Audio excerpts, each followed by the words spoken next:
Bien, tengan todos una cordial bienvenida. Hoy 6 de febrero del año 2021, en nombre del Centro de Formación, Capacitación y Asesoría del Perú, CEFOCAP.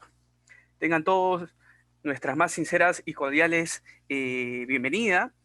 El día de hoy esperamos que podamos compartir bastante información y al mismo tiempo actualizarnos sobre los procesos normativos vinculados a sistemas de gestión de seguridad y salud en el trabajo en Perú, porque vamos a verlo en función a la ley 29783. Para aquellos que se vienen conectando ya desde este momento, en esta noche, yo voy a acompañarlos durante estas 2 horas hasta las 9:30 de la noche. Mi nombre es Marcos Antonio Colonia de Romero. Para que me conozcan un poco, soy ingeniero industrial de la Universidad Nacional José Faustino Sánchez Carrión de Huacho, actualmente cursando un MBA en la UTP. Tengo un máster en prevención de riesgos laborales y estudios de posgrado en habilidades directivas, sistemas integrados de gestión, sistema contra incendio en edificaciones, seguridad y salud ocupacional, gestión de emergencias, crisis, continuidad de negocios, gestión de riesgos y seguros en seguridad y salud en el trabajo. Actualmente cuento con más de 10 años de experiencia en el sector industrial, retail, hidrocarburos y servicios. ¿A qué me dedico actualmente? Pues soy facilitador, consultor y auditor certificado en las normas que pueden ver en pantalla por SGS, IRCA, PCB y DRI International. Como siempre, los invito también a todos ustedes a que puedan seguirme a través de redes sociales, donde normalmente estamos compartiendo información relacionada a la actualización también de sistemas de gestión y de todo el contexto que venimos viviendo por el COVID-19. Asimismo, si durante estas 2 horas no podamos contestar todas las preguntas o consultas que se pudieran generar, también les dejo mi correo electrónico y mi número telefónico personal.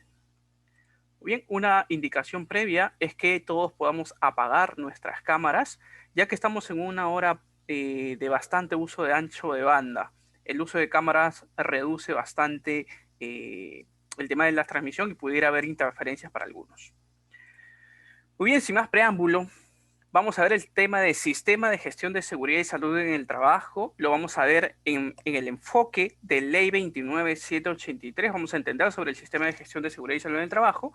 Y al mismo tiempo, a medida que vamos a ir avanzando, vamos a hablar sobre las nuevas modificatorias que se acaban de dar hace una semana aproximadamente, el día 29 de enero, que es el Decreto Supremo 001-2021-TR. Entonces, vamos a ver básicamente dos formas, entender cuál es la estructura, cómo está dimensionado y qué nos pide tener este sistema de gestión de seguridad y salud en el trabajo basado en la ley 29783. Y vamos a ver también la línea evolutiva y qué principales cambios ha habido en los procesos normativos. Para ello, primero hay que darnos el concepto de qué es un sistema de gestión. Un punto importante es que vamos a estar en comunicación constante a través del chat, así que les pido que por favor el medio que tengan que ubicar sea el chat, ya que por este medio vamos a estar comunicando entre preguntas, consultas o cualquier comentario. Vamos a orientarnos un poco, ya que la ley 29783 no te especifica en realidad sobre el sistema de gestión de seguridad y salud en el trabajo como concepto, sino como requisitos, pero sí como concepto lo podemos encontrar en la ISO 45001, que es una norma internacional. ¿Qué es básicamente un sistema de gestión de seguridad y salud en el trabajo? Nos dice que es o un sistema completo o parte de un sistema de gestión que es utilizado en este caso por una organización para poder alcanzar la política de seguridad y salud en el trabajo. Entendamos que mucho va a depender qué es lo que busca la organización, compuesto en este caso desde el empleador, todos los puestos directivos e inclusive todos los trabajadores en la organización que buscan dentro de esta política, y entendamos que muchos pueden tener una idea de política como compromisos y está directamente relacionado, ya que esos compromisos tienen que ver con la intención de lo que quiere la empresa y la dirección de lo que busca la organización. Intención, queremos de repente reducir la cantidad de accidentes de la empresa, entonces el sistema de gestión va a tener que ser utilizado para ello. Queremos reducir las posibilidades de enfermedades ocupacionales, entonces el sistema de gestión va a tener que estar relacionado. Ello en el proceso de intención y la dirección, porque muchas veces la organización decide a través de la alta dirección tomar acción sobre este contexto. Y complementariamente, pues hablamos de que va a sumar a los beneficios de la organización, hablando también económicamente, operacionalmente, comercialmente, ya que hay muchas organizaciones que utilizan el sistema de gestión también para poder lograr un nuevo mercado, ¿no? Entonces, específicamente orientado a alcanzar esta política de seguridad y salud en el trabajo. Política que va a tener que tener tres resultados importantes. El primero, que tiene que ver con la prevención de lesiones de los trabajadores, y ya por allí algunos se habrá podido dar cuenta que este concepto de prevenir lesiones tiene que ver con seguridad. El segundo resultado previsto del sistema de gestión tiene que ver con la prevención del deterioro de la salud de los trabajadores y que ya muchas veces nosotros estamos relacionados y estamos también ya comprendidos dentro de la organización que esto tiene que ver con salud, en este caso salud ocupacional, ¿sí? Pero ¿qué pasa en algunas organizaciones? Que seguridad puede estar en una área, salud puede estar en otra, y la mayoría de veces no se intercomunican, no se comparten información, no trabajan en conjunto y por consecuencia seguridad se va por un lado y salud va por el otro. Y entendamos que eso no debería estar pasando. Entendamos también que hay organizaciones que dependen seguridad de otra dirección y salud de otra dirección, pero sin embargo los trabajos deben estar mutuamente relacionados, ya que esto es un sistema de gestión y el sistema de gestión comprende seguridad y comprende salud de la misma forma. Ambos se tienen que dar de la mano para poder generar, ya sea la mejora de los procesos, ya sea para la estandarización, ya sea para la generación de medidas de prevención de riesgos en general, para seguridad y para salud. Hasta aquí la implementación de un sistema de gestión básico. ¿Cuál es el tercer resultado importante y que tiene que ver con la sostenibilidad de lo implementado? Eso tiene que ver con los procesos sostenibles. Y hablamos de proporcionar lugares de trabajo seguros y saludables. No solamente de buscar medidas de prevención, sino que esto sea constante y siempre se proporcione y se busque el tener lugares de trabajo seguros y saludables. Estos son los tres resultados previstos del sistema de gestión de seguridad y salud en el trabajo, basado en la norma ISO 45001 versión 2018.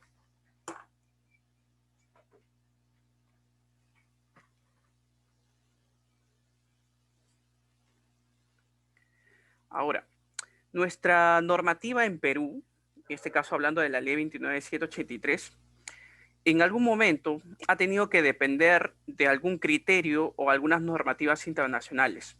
Hemos mencionado hace un momento, por ejemplo, la ISO 45001 en versión 2018, que hoy en día se viene tomando también como referencia para las mejoras de las normativas nacionales. Sin embargo, en algún momento, nuestra ley 29783 del año 2011 no tenía la ISO 45, ya que la ISO 45 es una norma del año 2018. Lo que sí tenía en ese momento era referencias de una norma internacional no obligatoria, sino voluntaria, que era la norma OSAS 18001. Y es por eso que muchos habrán podido dar cuenta de que la ley 29783 obedece muchísimo a la estructura de OSAS 18001. Ahora, no fue lo único que se pudo haber basado, que pudo influenciar en las normativas nacionales, sino también ha habido otras normas internacionales de por medio, como por ejemplo, la decisión 584, que eso tiene que ver con el instrumento andino, que Perú, entiéndase que Perú como país pertenece a un organismo conocido como la Comunidad Andina, en la cual inicialmente estaba Perú, Colombia, Chile, Ecuador, Bolivia, y ya progresivamente se han venido juntando y afiliando más países de Latinoamérica. El objetivo de esta comunidad andina, promover y regular las acciones que se deben desarrollar en los centros de trabajo de los países miembros para poder disminuir o eliminar los daños a la salud de los trabajadores mediante la aplicación de medidas de control. Entonces, en esta decisión 584, donde país Perú sí es parte, entonces se ve afectado, se ve influenciado por estos acuerdos internacionales. Otro de los acuerdos tiene que ver con la Organización Internacional del Trabajo, lo que se conoce como ILO OSH. Y hay un documento de por medio, que es la ILO OSH 2001, que dentro de los objetivos, el 1.1, menciona que estas directrices deberían contribuir a proteger a los trabajadores contra los peligros, eliminar las lesiones y enfermedades, dolencias, incidentes y muertes relacionadas con el trabajo. Estas normativas, entiéndase, del año 2001 y mucho más atrás, no necesariamente hablaban de la seguridad y salud en el trabajo como hoy en día la conocemos. Algunos la llamaban seguridad ocupacional, otros la llamaban seguridad laboral, dolencias en el trabajo, entre otros nombres similares, pero no necesariamente como lo conocemos hoy en día como seguridad y salud en el trabajo. La que sí se orientó más al término que hoy en día conocemos es la ya mencionada OSAS 18001 en su versión, bueno, básicamente la última, 2007, que dentro de su contexto nos dice que este estándar, porque es un estándar internacional y voluntario, prácticamente tiene una serie que evalúa la seguridad y salud en el trabajo bajo ciertos requisitos y aquí esta necesidad se enfoca en forma de sistema de gestión que va a depender uno de otro requisito y que están destinados pues a permitir que esta organización o cualquier organización que implemente estos requisitos controle los riesgos para la seguridad y salud en el trabajo y pueda mejorar el desempeño de la seguridad y salud en el trabajo de sus propios trabajadores. Para aquellos que estén todavía vinculados o que sus organizaciones todavía tengan implementado la norma OSAS 18001 en su versión 2017, comentarles que a raíz que salió la ISO 45001 versión 2018, se dio un proceso de migración. Significa que la OSAS 18001, todas estas organizaciones que hayan tenido implementadas sus sistemas de gestión basados en OSAS 18001 van a tener que hacer la migración a un sistema de gestión basado en la norma ISO 45001 en su versión 2018. ¿Cuánto es el tiempo máximo, el plazo que se había dado para este proceso?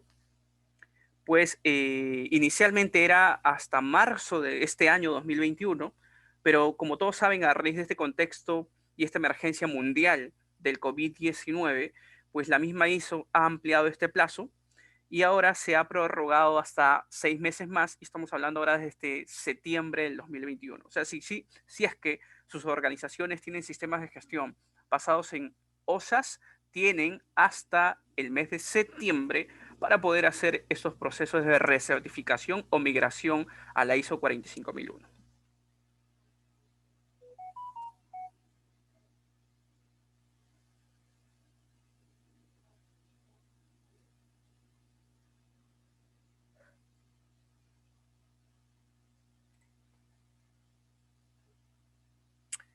Para poder entender cómo es este contexto normativo, ya no netamente internacional, sino ahora nacional, como hemos visto, las normativas internacionales han tenido que haber influenciado en la creación de las normativas nacionales, especialmente las que son de carácter obligatorio, donde Perú participa de forma obligatoria. Entonces, para eso se encuentra lo que se conoce como pirámide de Kelsen, donde dentro de la estructura, en la parte superior, va a estar la normativa que tiene mayor jerarquía y que por consecuencia hay poquísimas. En este caso, para seguridad y salud de trabajo, estaríamos hablando de que hay solamente una normativa como normativa madre. Y en la parte base hay muchísimas normativas y que sus ámbitos de aplicación también son de diferentes zonas territoriales, zonas locativas, porque también hablamos de organizaciones, y que por consecuencia hay muchísima más normativa de por medio. Para darnos una idea de este contexto, existe una normativa que es la madre de todas las normas en Perú, madre de todas las leyes, y que nosotros no podríamos generar alguna normativa que vaya en contra de esta. ¿A qué normativa o a qué tipo de documento normativo nos estamos refiriendo que es la madre de cualquier otra normativa? Los leo a través del chat. ¿Cuál sería ese tipo de documento?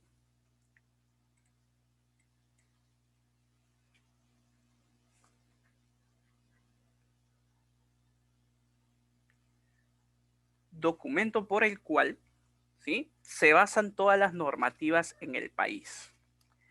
Por ahí estaba Milagros, estaba muy cerca, le faltó subir un escalón más y Winston la atinó directamente. Nuestra Constitución Política del Perú. Esa es la normativa principal de país. Todas las normativas del país se rigen a través de este documento.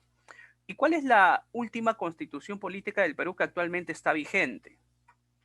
Una pregunta de cultura general. ¿Cuál es esa Constitución Política del Perú que todavía está vigente? Y en el gobierno, ¿de qué presidente se dio?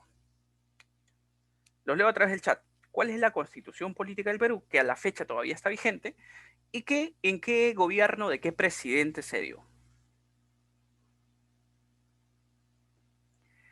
Muy bien.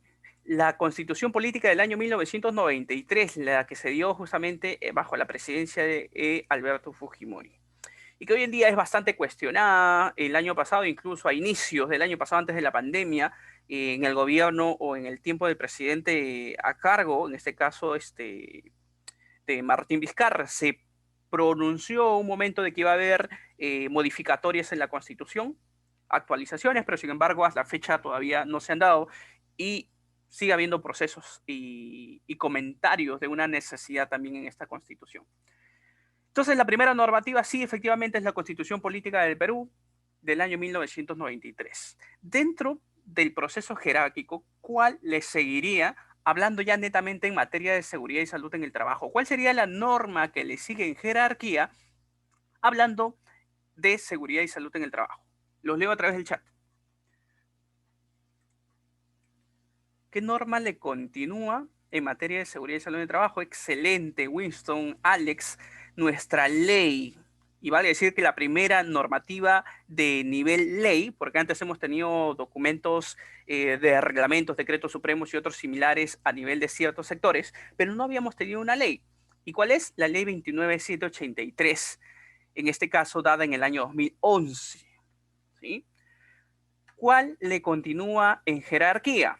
Le continúan los decretos. En este caso, hablando de seguridad y salud en el trabajo, hablaríamos de los decretos supremos. En esta línea entendamos también que se encontrarán los decretos legislativos, decretos judiciales, según el sector. Pero si nos enfocamos a seguridad y salud en el trabajo, principalmente hay un decreto. ¿Cuál es ese decreto supremo? ¿Quiénes están al tanto? A ver, ¿cuál es ese decreto supremo que le continúa muy bien? El decreto supremo 005-2012-TR. La mayoría de veces me ha pasado también con varios estudiantes y en muchos proyectos de implementación que nos acostumbramos a decir la 005-2012, pero nos olvidamos de cuál es el tipo de documento. Y es muy importante porque a veces cuando salen resoluciones ministeriales, siempre entramos en ese conflicto de decir, ¿y esta resolución se va en contra de lo que dijo la ley o lo que dijo el decreto supremo? Y algunas veces hasta incluso llega solamente el número y no entendemos si es que tiene nivel de jerarquía o de ley o de decreto supremo o de resolución ministerial. Entonces, una sugerencia es que en adelante podamos escribirlo y podamos mencionarlo como tal, ¿no? En este caso, decreto supremo 005-2012-TR, y va a estar justamente, ya entendemos que va a estar en esta línea jerárquica.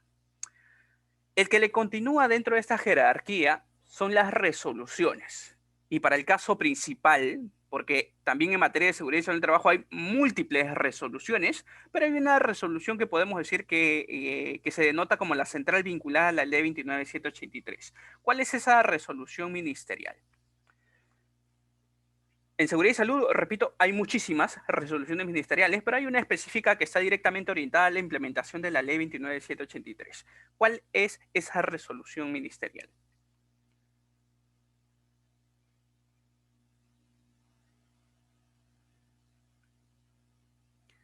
Vamos, lo leo a través del chat. ¿Cuál será esa resolución ministerial que está directamente relacionada a la ley 29783? La 011-2019, eso es para el caso de construcción. Sí, y tiene mucho sentido, solo que ahí no es resolución ministerial, sino ahí estamos hablando de un decreto supremo. Más adelante también vamos a ver las similitudes que existen de por medio en función de en qué sector me estoy desempeñando, ya que existen normas conocidas como normas sectoriales. Entonces, la resolución ministerial que iría en esta línea es la resolución ministerial 050-2013-TR, donde encontraremos pues la lista de formatos simplificados, disculpen, la lista de formatos referenciales con información mínima para poder implementar la documentación que solicita la ley 29783. Y consecutivamente a esta pudiéramos estar hablando, por ejemplo, para las MIPES, de la resolución ministerial 085-2013-TR, donde se encuentra la relación o los formatos referenciales simplificados para las MIPES. Y en esa línea estarán también todas las que tienen que ver con salud, efectivamente. en esta línea jerárquica también estarán todas las que estamos viendo, por ejemplo, ahora por el contexto del COVID-19, u otras que estén relacionadas al MISA. Por ejemplo, Rocío nos menciona una resolución que es la 803-2019. Si hablamos, por ejemplo, del plan de vigilancia, estaríamos hablando de la 972-2020 MINSA. ¿Correcto? Entonces, están dentro de la línea jerárquica de resoluciones. Significa que si sale un decreto supremo, y lo vamos a ir viendo más adelante, tiene mayor peso que la resolución.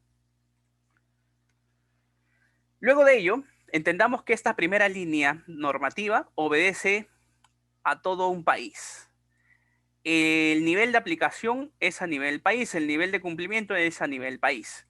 Luego nos iremos direccionando un poco y abriendo más a espacios específicos, por ejemplo, las ordenanzas o las circulares que puedan generarse a través de gobiernos regionales o que puedan generarse a través de municipalidades, que también, una vez generado, por ejemplo, una ordenanza a través de la municipalidad, hablamos de La Victoria, esa tendrá cumplimiento obligatorio dentro de la jurisdicción de La Victoria, pero más no necesariamente en aplicación a nivel de todo el país. Hasta resoluciones, estaríamos hablando en materia de seguridad y salud, que sí aplican a todo el país.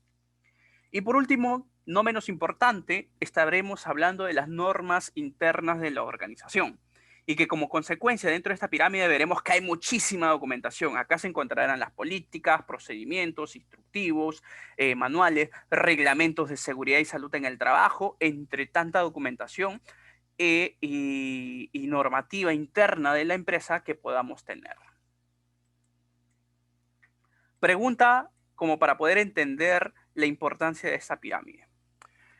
¿Qué pasaría si el día de mañana se genera una resolución ministerial? Ese contexto o esa mención de artículos en la resolución ministerial podrían modificar artículos de una ley. Repito, si mañana saliera una resolución ministerial, esa resolución ministerial, esos artículos mencionados, ¿podrían modificar artículos de una ley? ¿Qué dicen? No, y con muchísima seguridad no. Por eso que estamos viendo el nivel de jerarquía. Las resoluciones se encuentran en un nivel más bajo que una ley. Por consecuencia, no puede ser modificado o no puede modificar una ley. ¿Qué requiero para poder hacer modificaciones de una ley? Necesito una norma de la misma jerarquía, por eso que tenemos una ley que es la ley 30222, que justamente es modificatoria de la ley 29783. Para poder modificar una ley necesito otra ley o, por consecuencia, de una norma que sea de mayor jerarquía.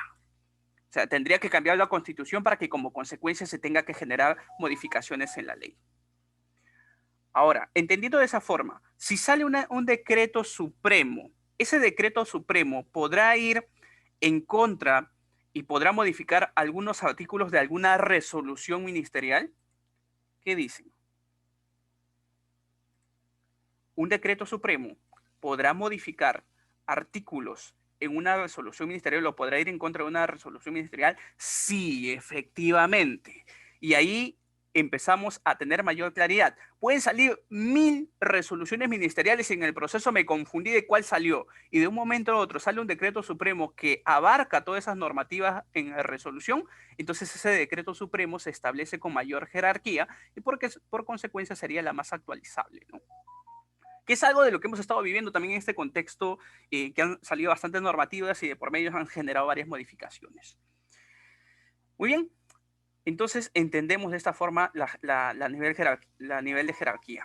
Y esto sucede mucho en las organizaciones. La mayoría de veces se piensa que, no, voy a emitir un documento dentro de la empresa, ya que la norma no me lo permite, la norma, ley o decreto no me lo permite, lo voy a hacer dentro de la empresa. Es imposible. Entendemos de que eso no va a poder tener sentido, ya que las normas internas de la organización tienen menor peso que cualquier otra normativa de por medio. Por ahí siempre me hacen la pregunta, y vamos a contestarla. Una norma técnica peruana dentro de esta jerarquía estará presente. ¿Qué dicen? Con esto quiero mencionar que todas estas que acabamos de ver en la pirámide de Kelsen son de carácter obligatorio de cumplimiento. ¿Sí? Todas estas son de carácter obligatorio. Una norma técnica peruana, una NTP, ¿se encontrará en esta pirámide de Kelsen? ¿Qué dicen? ¿Los podremos mencionar en esa pirámide? En realidad, no.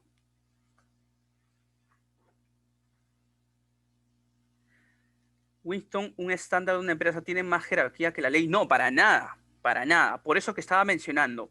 Lo que pasa es que ha habido casos en que hay organizaciones que crean ciertas documentaciones para poder ir en contra de alguna normativa. Se entiende que en términos legales ese documento interno de la organización va a quedar denegado, va a quedar sin fuerza, sin poder. ¿Sí? ¿Por qué? Justamente por la jerarquía. No se puede hacer normas en contra de ley, disculpen, normas internas de la organización en contra de ley, decreto, resolución o ordenanzas o circulares. ¿Ok? Entonces, una NTP, norma técnica peruana, ¿correcto? ¿Tendrá carácter obligatorio o voluntario? ¿Qué dicen? Una NTP, norma técnica peruana, o las normas NTP, normas técnicas peruanas, ¿tendrán carácter obligatorio o tendrán carácter voluntario? ¿Qué dicen?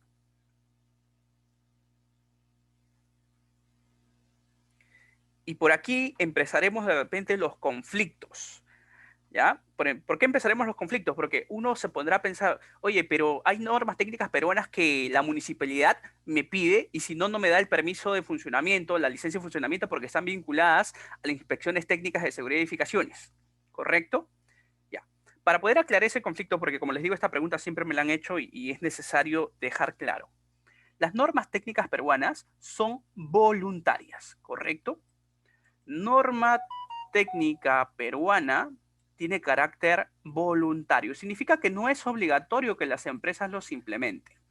Sin embargo, y acá quiero dejar clarísimo este tema, se convierten o son acogidas como carácter obligatorio si es que hay otra norma que las referencia.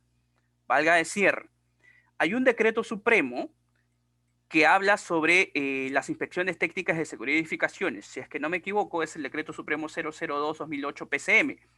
Y donde estos documentos de por medio, que son de carácter obligatorio, dentro de la estructura de cumplimiento obligatorio, mencionan dentro de los requisitos para el establecimiento cumplir con ciertas normas técnicas peruanas. ¿Correcto? La norma técnica peruana, independientemente, solita, no es obligatoria, es voluntaria.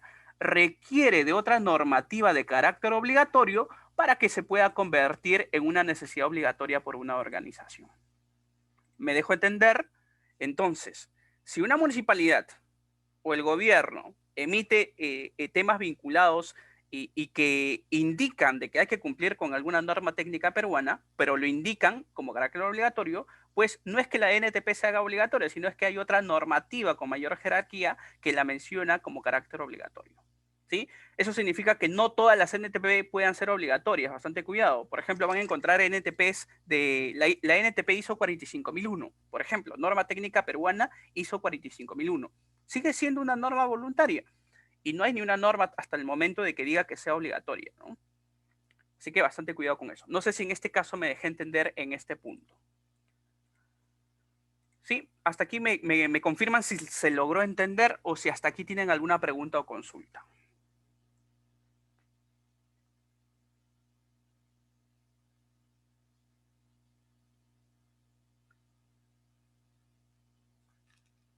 ¿Sí? Repito, estoy leyendo constantemente el chat, así que cualquier consulta o pregunta voy a estar vinculado, a menos que sea de otro contexto, es lo único que no estaría contestando. Ok, ahora, ¿y qué pasaría si estoy en un sector en específico?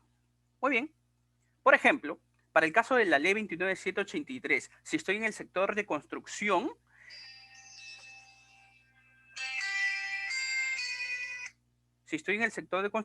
aplicará el decreto supremo 011-2019 y todavía vigente la G050, la 02183 y otros documentos que son partes del sector. Aquí quiero dejar algo clarísimo.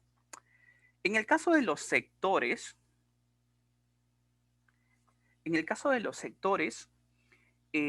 para la aplicación de la ley 29783, digamos así, de que hay un proceso de referencia con el decreto supremo 005-2012 ¿Cómo así? Si yo estuviera en un sector de bajo riesgo o no mencionado como una normativa en específica, para yo implementar la ley 29.783, voy a tener que cumplir con el decreto supremo 005-2012-TR. Voy a regresar a una anterior como para poder explicar esta parte más claro. Aquí. La ley 29.783 en seguridad y salud en el trabajo me dice qué es lo que tengo que cumplir para poder tener los requisitos en seguridad y salud en el trabajo. Me dice qué es lo que tengo que tener o implementar. El decreto supremo 005-2012-TR es más específico y me dice cómo voy a implementar lo que me pidió la ley. ¿Correcto? Y la resolución ministerial me va a servir y me va a dar guías para poder cumplir el cómo del decreto supremo del que me pide la ley. Ahora, hay ciertos cambios. Esto aplica para todas las organizaciones. Sin embargo, de cierta forma, este decreto es algo flexible y algo en algunos puntos no muy claro. Así que los sectores de riesgo, de alto riesgo, deciden ser o más específicos o aumentar el nivel de rigidez del cumplimiento de este decreto supremo. Por eso es que se generan los decretos supremos conocidos como normativas sectoriales, que básicamente equivalen o reemplazan al decreto supremo 005-2012-TR. Entendiendo este punto, entonces, en el caso de construcción, el que reemplaza o la que reemplaza el decreto supremo 005-2012-TR es el decreto supremo 011-2019, para el caso del sector de construcción.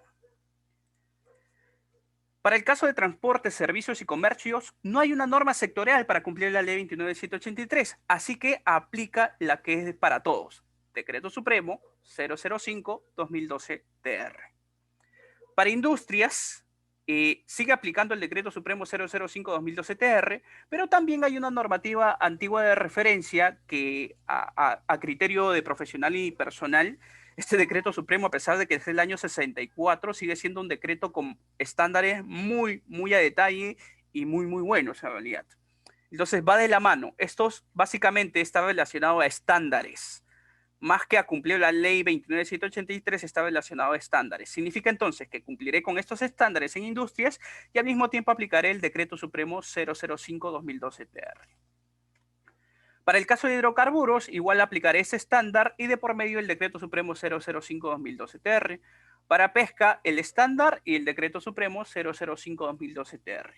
En minería sí cambia, porque en minería por el nivel de riesgo, la 024 que fue modificada por la 023, creo que fue al revés, la 023 que fue modificada por la 024, reemplazan al decreto supremo 005-2012-TR. ¿Correcto? En agricultura no hay una norma de por medio, es la norma o el sector que en materia de seguridad y salud del trabajo todavía está un poco débil, pero aplica el decreto supremo 005-2012-TR. En electricidad tenemos estos estándares y a la vez aplica el decreto supremo 005-2012-TR.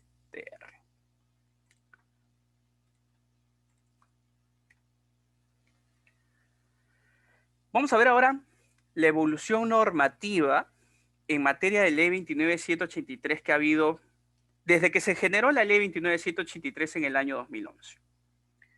Para entender de que ha habido modificatorias, algunas modificatorias sobre los mismos puntos, por ejemplo, el tema de exámenes médicos ha sido el más tocado, al igual que el tema de capacitaciones.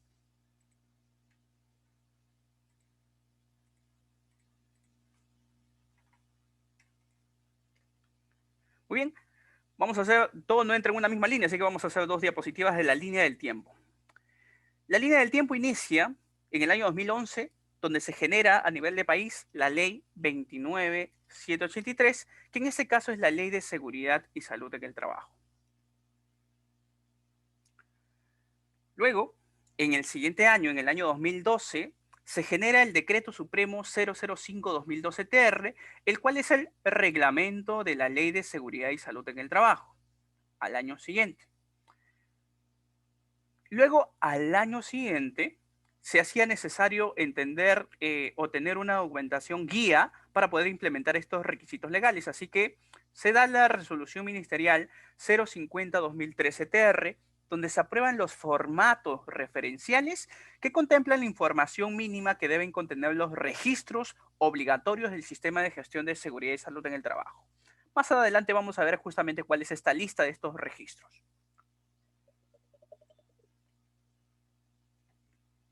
Sin embargo, estos requisitos de la 050-2013-TR, Resolución Ministerial 050-2013-TR, se hacían todavía muy complejos y eran demasiada carga para aquellas empresas que recién iniciaban o aquellas empresas pequeñas. Nos referimos básicamente a las MIPES.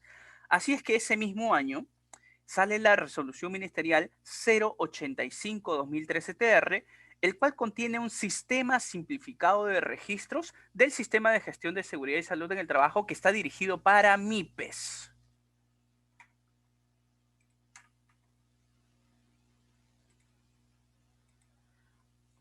Hasta aquí, prácticamente ya deberíamos haber cerrado en el 2013 todo el sistema normativo en seguridad y salud del trabajo. Ya debería haber quedado todo claro. Sin embargo, todos sabemos de que nuestras normas pues, son unas copias muy similares a las de España, Colombia, especialmente, y otros países. Y también entendamos de que todo proceso de sistema de gestión es un sistema de mejora continua, es un proceso de mejora continua. Así que se han tenido que haber generado modificatorias, se han tenido que haber generado mejoras. Y no solo eso, también se han dado estas mejoras, también se han dado estos cambios por presión de las industrias, por presión de los empleadores y de los empresarios. Así que desde aquí empieza toda la línea modificatoria. En el año 2014, o sea, no pasó más que un año, solo un año, y se generó la primera modificatoria de la Ley de Seguridad. En este caso nos referimos a la Ley 30222. Para tranquilidad de todos, fue la primera y la única. Hasta el momento no había otra modificatoria. Pero se generó justamente esta ley, la 30222, ley que modifica, en este caso, la Ley 29783, la Ley de Seguridad y Salud en el Trabajo. Y la línea no termina aquí, porque si ha habido una ley, por consecuencia esta nueva ley, va a tener que modificar todas las normas bajo su jerarquía. Entonces es por eso que la línea continúa y lo primero con lo que se inicia es un decreto supremo que va a estar relacionado a esta modificatoria de ley. En este mismo año 2014 entonces se genera la primera modificatoria del reglamento de la ley, que es el decreto supremo 006-2014. Modificación del reglamento de la Ley 29783, Ley de Seguridad y Salud del Trabajo, y que básicamente se refiere al Decreto Supremo 005-2012-TR. Esta es la primera modificatoria, y en esta pantalla van a poder ver todas las modificatorias que este decreto ha tenido. Bien, aquí les pido bastante atención porque puede que en algún momento alguien se pueda distraer y no entendemos todo este contexto de los cambios que ha habido. ¿Ok? Hasta el 2014 entonces ya entendíamos de que se había mejorado la norma. Hubo varios puntos que se modificaron, pero el más específico y el que más resaltó fue el relacionado a los exámenes médicos ocupacionales. Y eso no bastó. 2 años después, en el año 2016, nuevamente a presión de empresas, a presión y como parte de mejora, se vuelve a modificar el Decreto Supremo 005-2012-TR. Otra vez, otra modificatoria al reglamento de la Ley de Seguridad y Salud en el Trabajo. En este caso, el Decreto Supremo 016-2016. También hubieron algunos puntos en específicos, pero principalmente el relacionado a exámenes médicos ocupacionales, la realización de los exámenes médicos ocupacionales. Y que valga decir que es el actual vigente, ¿correcto? Este fue la modificatoria todavía vigente con respecto a los exámenes médicos ocupacionales. Y del 2016 pasaron 3 años, 2016, 17, 18, 19, y se generan nuevos cambios normativos. ¿Cuál fue el principal impulso a generar este cambio normativo al reglamento de la ley? Esto se dio justamente en el mes de diciembre del año 2019 y la preocupación se dio justamente a 2 eventos que prácticamente abrieron toda la necesidad de mejoras normativas de seguridad y salud en el trabajo en el país.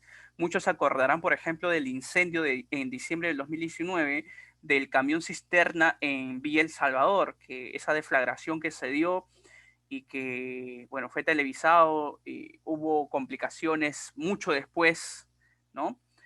Y a los días siguientes, no pasaron ni una semana o 2 semanas, en el mismo mes de diciembre, se generó pues la muerte de dos trabajadores, bueno, no menores de edad, sino jóvenes, dos jóvenes trabajadores, en un restaurante de comida rápida en el distrito de San Miguel, en Lima. Y que valga decir la gran necesidad, estos accidentes mortales se dieron por falta de condiciones de seguridad y salud en el trabajo. En ese mismo mes, UNAFIL hizo operativos de investigación de accidentes a nivel de todo el país y se dieron con la sorpresa de que habían muchos sistemas de gestión implementados como copias y que no eran la realidad de la organización. Así que se vio necesaria esta nueva normativa que se dio en el 2019, en el mes de diciembre, el Decreto Supremo 020-2019, y que también por ahí vamos a ver que está relacionado en algunos puntos a, a capacitación.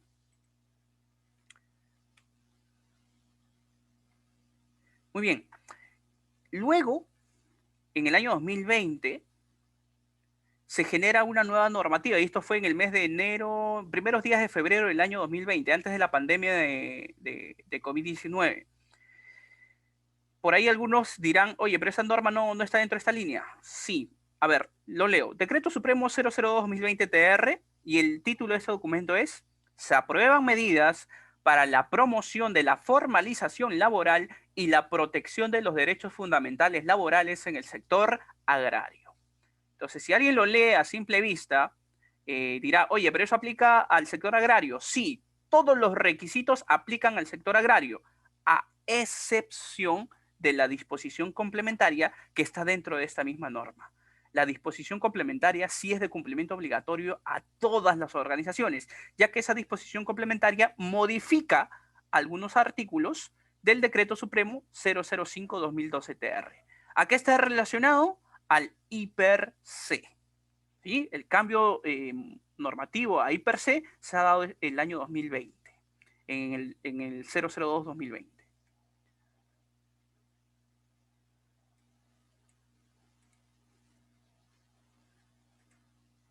Y allí no termina, porque sabemos, y esto es parte ya de nuestra historia, se dio esta norma y en las quincenas del mes de marzo a todos nos mandaron a nuestras casas porque se dio todo este contexto del COVID-19, y en todo este proceso del COVID-19 se genera el decreto legislativo 1499, donde se establecen diversas medidas para garantizar y fiscalizar la protección del derecho sociolaboral de los trabajadores en el marco de emergencia sanitaria por el COVID-19.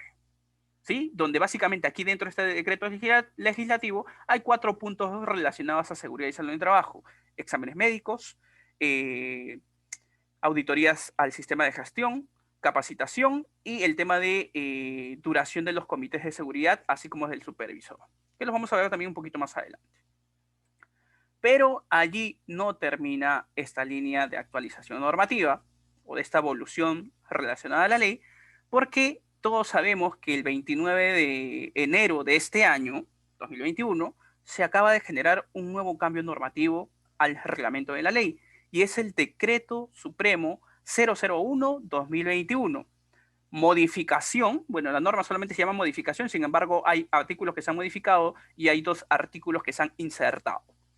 Modificación de diversos artículos del reglamento de la ley, en este caso aprobado, se refiere al reglamento de la ley, el Decreto Supremo 005-2012-TR. ¿Cuántas modificaciones entonces hemos tenido del reglamento de la ley? 6. 6 de las cuales 5 son directas, ¿no? Porque esta básicamente modifica, pero tiene mayor jerarquía solamente por el plazo de emergencia. Y que algunos puntos también han sido modificados por este nuevo decreto del 2021. ¿Correcto? Bien, hasta aquí la línea evolutiva de la Resolución Ministerial 005-2012-TR, reglamento de la Ley 29.183 de Seguridad y Salud en el Trabajo. Por ahí Winston nos dice cuántos años de validez tiene un examen médico prelaboral y por qué las clínicas te dan por un periodo de un año. Bueno, eso depende del negocio de las clínicas, parte de su línea como ellos lo generen, y aparte que entendamos a nivel de salud, lo más adecuado es un año. Pero sin embargo, por temas normativos, y ahí lo vas a encontrar en el Decreto Supremo 016-2016, el preocupacional para casos de actividades de alto riesgo es anual, ¿sí? Disculpen, el preocupacional el ocupacional es anual. El prelaboral o preocupacional solamente se da al ingreso de la actividad laboral. Y en el 016-2016 te va a mencionar de que se puede considerar el examen hasta 2 años después de que ingresó. ¿Correcto? También lo vamos a ver un poquito más adelante, pero no es tanto un nivel de validez y eso ya va a depender de las clínicas.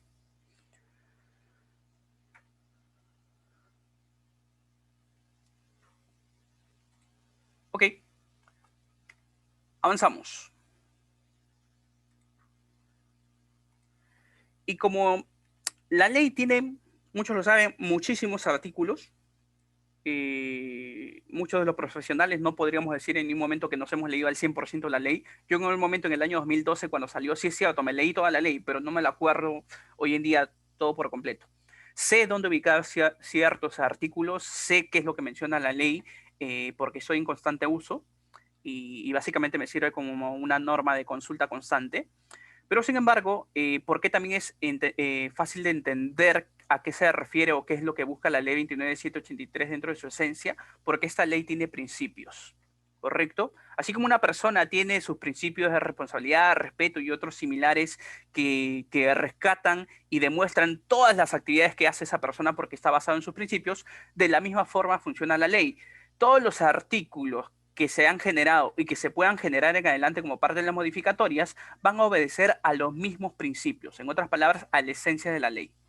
Esta ley 29.183 tiene 9 principios. El primer principio es el principio de prevención y en el principio de prevención se refiere directamente al empleador, ya que el empleador, como lo quieran llamar en este caso, el empleador, el gerente general, que es el representante principal del empleador, o la alta dirección según las normas internacionales, es este empleador el que tiene que garantizar de que en el centro de trabajo, en el centro laboral, se puedan establecer los medios y las condiciones adecuadas y que protejan la vida y la salud de los trabajadores. Importantísimo, porque cuando habla del término trabajadores en este principio de prevención, no solamente se refiere a aquellos que estén pues en planilla, que es lo que suele pasar muy clásicamente en las organizaciones, que solamente se interesan a veces en el personal de su planilla. Este término del principio de prevención está orientado a todo trabajador que tenga vínculo laboral, o sea, que esté en planilla, que pueda prestar un servicio, de repente por recibo por honorarios o a nivel de proveedor tipo contratación, o inclusive a cualquier otro que pueda entrar al ámbito laboral, por ejemplo, un visitante. Habrá que tener principios de prevención. El siguiente principio es el principio de responsabilidad.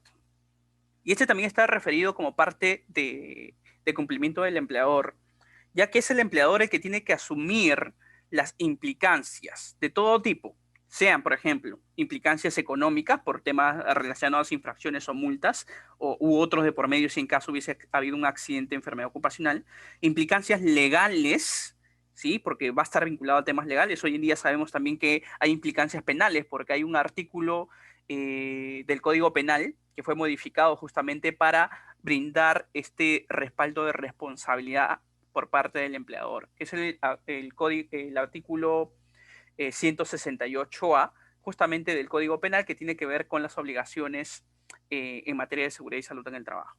Entonces, es el empleador el que debe asumir todas estas responsabilidades en caso de que exista pues un accidente, una enfermedad o cualquier tipo de evento que pudiera atentar contra la seguridad y salud del trabajador.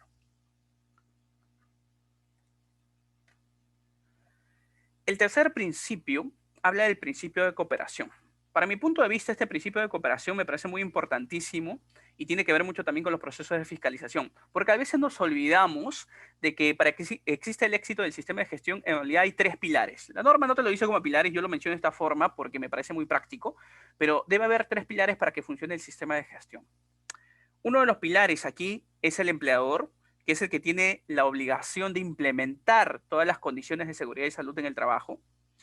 El segundo pilar es el trabajador y sus representantes, porque ahí también podemos estar hablando del comité o del supervisor, según sea el caso, o de los mismos sindicatos, porque también son los trabajadores, porque ellos tienen que cumplir y verse beneficiados por las condiciones que ha implementado el empleador. Y por último, no menos importante, la labor de cooperación del Estado, y el Estado que se hace presente a través de los entes de fiscalización. Muchas veces conocemos, por ejemplo, que hablamos a nivel de privado, SUNAFIL, y a nivel del Estado o instituciones públicas de servir. Entonces, ellos en realidad tienen más obligaciones que solamente multar a las organizaciones. La mayoría de veces lo vemos, no, bien, ahí viene SUNAFIL y viene a multarnos. No. En realidad hay funciones de por medio, solamente que la organización se queda en el proceso, ¿no? Porque SUNAFIL tiene entre sus funciones el proceso de supervisar, el proceso de orientar antes de llegar a procesos de fiscalización. ¿Y para qué se hace? Justamente para poder verificar que el empleador ha implementado las medidas de control y para poder verificar que el trabajador está cumpliendo lo que ha dispuesto y ha implementado el empleador. Los tres deben estar cooperando constantemente. Principio de cooperación.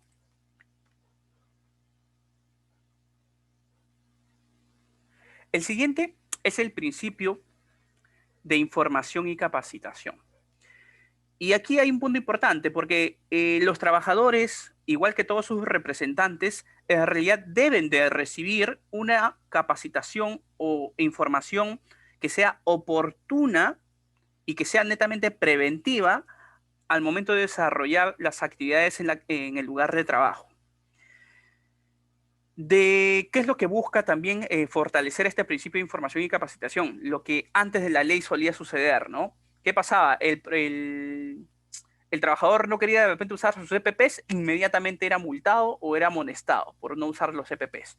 Pero cuando ibas a ver temas de evidencia de por qué había ese proceso de obligación al uso de EPP, el trabajador nunca había sido informado que tenía que usarlo, nunca había sido capacitado de cómo debía manipular y usar y conservar el equipo de protección.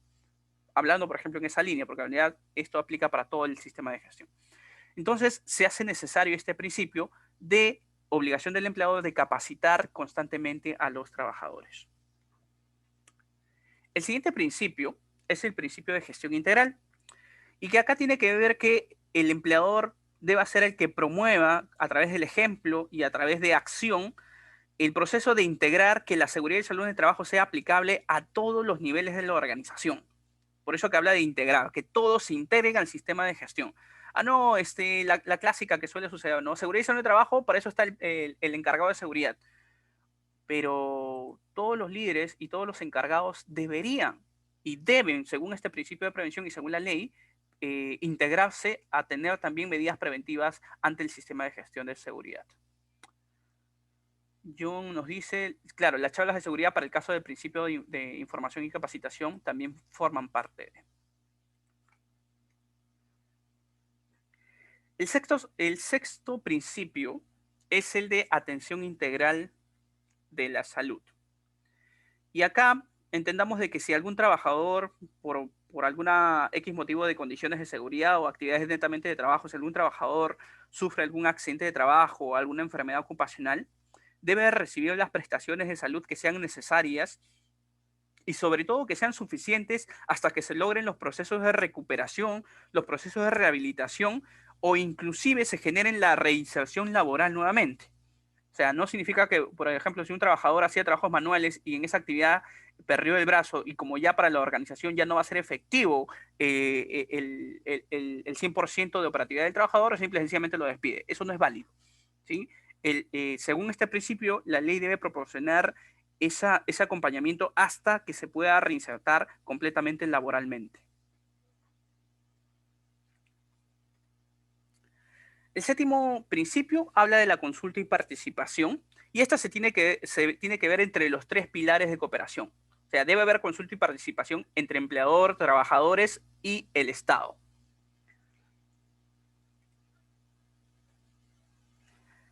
El 8, este es muy conocido, especialmente en proceso de fiscalización, lo que tiene que ver con la primacía de la realidad. Y aquí son los empleadores, son los mismos trabajadores y sus representantes que en caso existan, por ejemplo, procesos de fiscalización ante las entidades del Estado, como por ejemplo SUNAFIL o Servir, deberán informar verazmente sobre todo lo que existe dentro de la organización. Acá debe haber 100% veracidad, porque en caso de que pueda existir discrepancia entre el proceso documental y la realidad, pues en este caso el Estado y las autoridades a cargo optarán por constatar lo que se genera o se encontró en la realidad.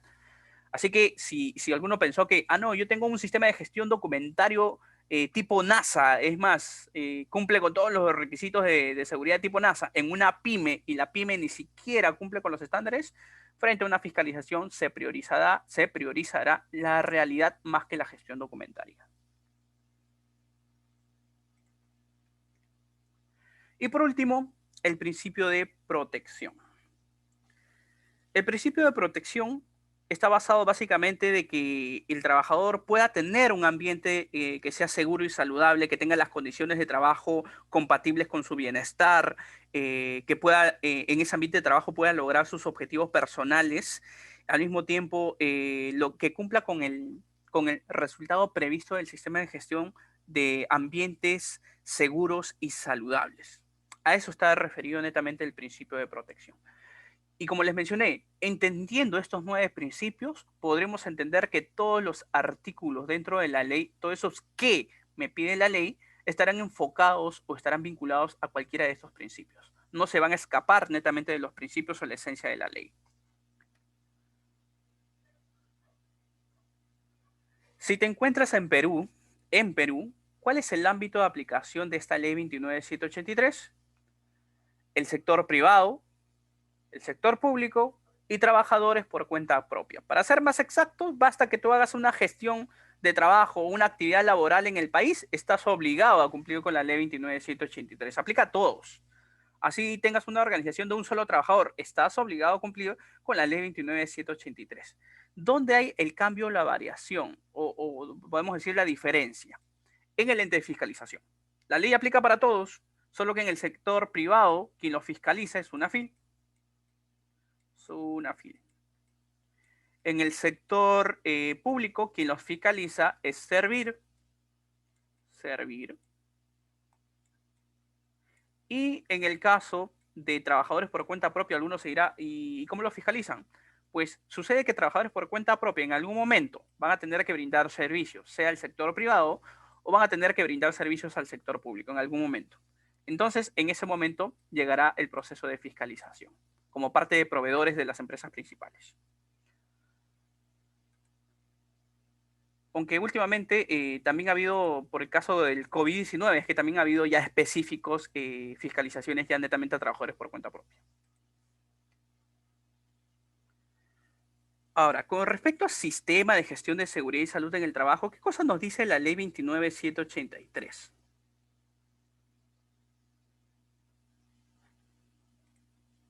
Y para eso solamente hay 5 artículos que nos hablan del sistema de gestión de seguridad y salud en el trabajo como parte de qué es lo que se requiere para poder llamarlo sistema de gestión. El primer artículo es el artículo 17, que habla sobre el sistema de gestión de seguridad y salud en el trabajo, en la cual denota que el empleador tiene o debe, de forma obligatoria, los debes son obligatorios, debe adoptar enfoque de sistema de gestión de seguridad y salud en el trabajo. O sea, no solamente haya cumplido este requisito, sino que todo ello debe estar vinculado en forma de sistema de gestión. Y eso deberá estar de conformidad con los instrumentos y las directrices internacionales y la legislación vigente. Ahí hablaremos de que va a estar relacionado a los requisitos que aplican al sector en general.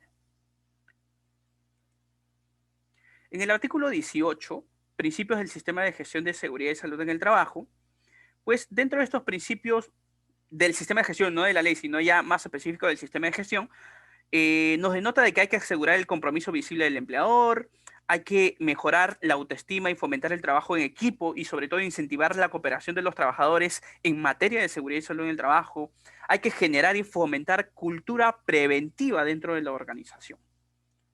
Y no menos importante, que exista la coherencia entre lo que se planifica y lo que se realiza. Esto como parte del principio, ¿por qué? Porque entendamos de que hay muchas organizaciones que implementan un sistema de gestión que en algunos casos puede ser o suele ser copia y no está obedeciendo al contexto o a la realidad organizacional. Inclusive de repente tiene planes donde requieres 3 millones de soles para implementar ese plan y de repente es una micro y pequeña empresa que no tiene pues todo ese recurso. Entonces no va a haber forma de que lo planificado sea parte de la realidad, no va a haber coherencia. El tercer artículo, en este caso el artículo 19, nos habla sobre la participación de los trabajadores en el sistema de gestión. ¿Dónde debe haber participación y también de cierta forma consulta? ¿Dónde debe existir esta participación y consulta de los trabajadores? Básico en el proceso de I per C. Deberá haber la consulta adecuada para poder generar la identificación de peligros y evaluación de riesgos de la actividad de trabajo. O sea, es mejor que nada, conoce mejor que nadie la actividad de trabajo el mismo trabajador. Deberán ser consultados sobre los temas y la información necesaria a capacitar en materia de SST. Todo este proceso definitivamente se va a ver evidenciado a través de la convocatoria y el funcionamiento adecuado del Comité de Seguridad y Salud en el Trabajo. O sea, ¿cómo evidenciamos participación? En el contexto importante de que exista y funcione adecuadamente el Comité de Seguridad y Salud en el Trabajo para organizaciones de 20 trabajadores a más, o del Supervisor de Seguridad y Salud en el Trabajo para organizaciones de menos de 20 trabajadores.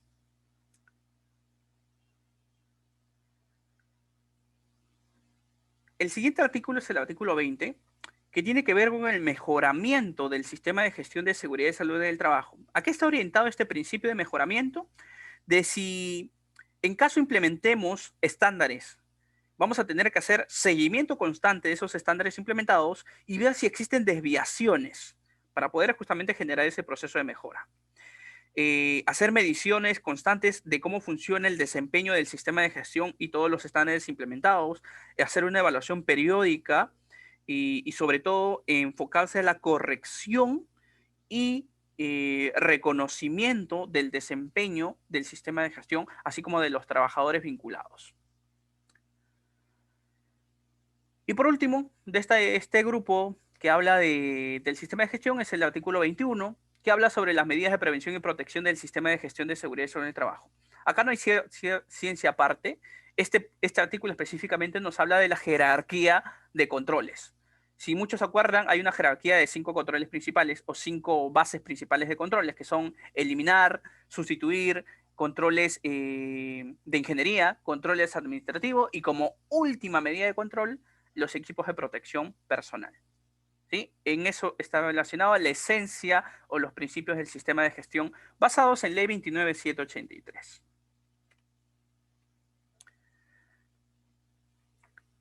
Hasta aquí es importantísimo hacer la siguiente pregunta.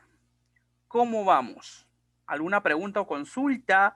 Sé que es agotador, estamos viendo parte normativa del sistema, estoy tratando de que sea lo menos cansado, pero ¿cómo vamos? ¿Vamos bien? ¿Alguna ya se durmió? ¿Ya jaló su frazada, su almohada? Bueno, frazada mucho calor, pero más que nada su almohada. ¿Cómo vamos? ¿Vamos bien? ¿Vamos mal? Este es el momento para darnos un pequeño respiro, unos pequeños segundos para hacer nuestra pequeña pausa activa, ¿no?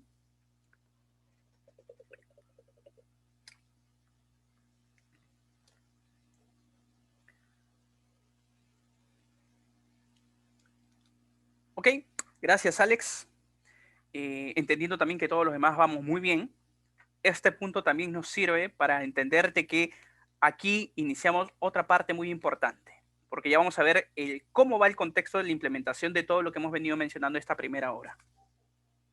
¿Cuáles son ya básicamente los requisitos según Ley 29783 y entre ellos las modificatorias, correcto?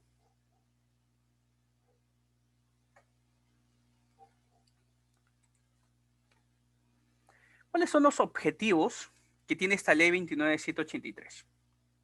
El objetivo es promover una cultura de prevención de riesgos laborales en el país.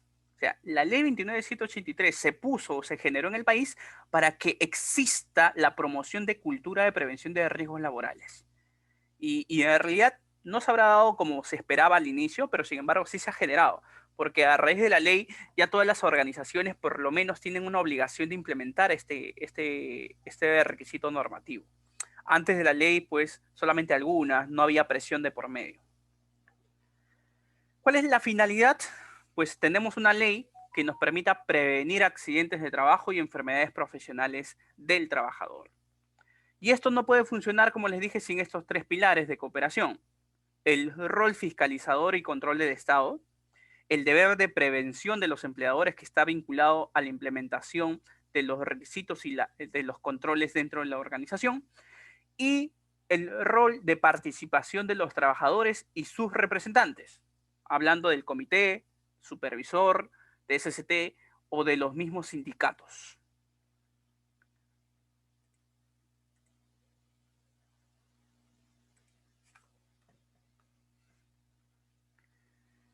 Si voy a implementar la ley 29.783, ¿cuáles son los principales documentos del sistema de gestión que se deben exhibir? Para aquellos que de cierta forma por primera vez están viendo el proceso de ley 29.783, vamos a ir dando por ahí unos tips para que se sientan un poco más cómodos. Voy a hacer una pregunta a través del chat y con bastante sinceridad. En 3 niveles, ¿ya? Una especie de encuesta a través del chat. Van a poner o poco, medio o mucho en función del conocimiento sobre la ley 29.783. En otras palabras, ¿cuánto conoces de la ley 29.783? Las respuestas son poco, medio, mucho. Si por caso extremo alguien no conoce nada, también me lo coloca para poder esta parte orientarla claramente. Sí, poco, poco, medio. En otra oportunidad mencioné esto y alguien me puso nada, así que por eso les digo, si en caso hay alguien que no conoce nada, también hay que colocarlo. Muy bien, el nivel de conocimiento en promedio está entre poco, en su mayoría, y medio. Muy bien, entonces también salió el proceso de entender que no conocen nada de la ley. Así que vamos a brindar un poquito de los tips para sentirse un poquito más cómodos en la norma. La ley 29.183, lo habíamos dicho, te dice el qué vas a hacer. Y el decreto supremo 005-2012-TR, que es el reglamento de la ley, te dice el cómo vas a ir implementando.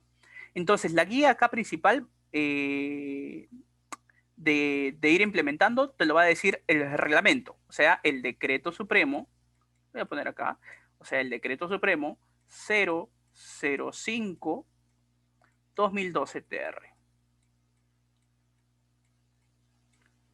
Y cuando te hablen adelante de la documentación del sistema de gestión, la mayor cantidad, principalmente la documentación que se exhibe, está en el artículo 32.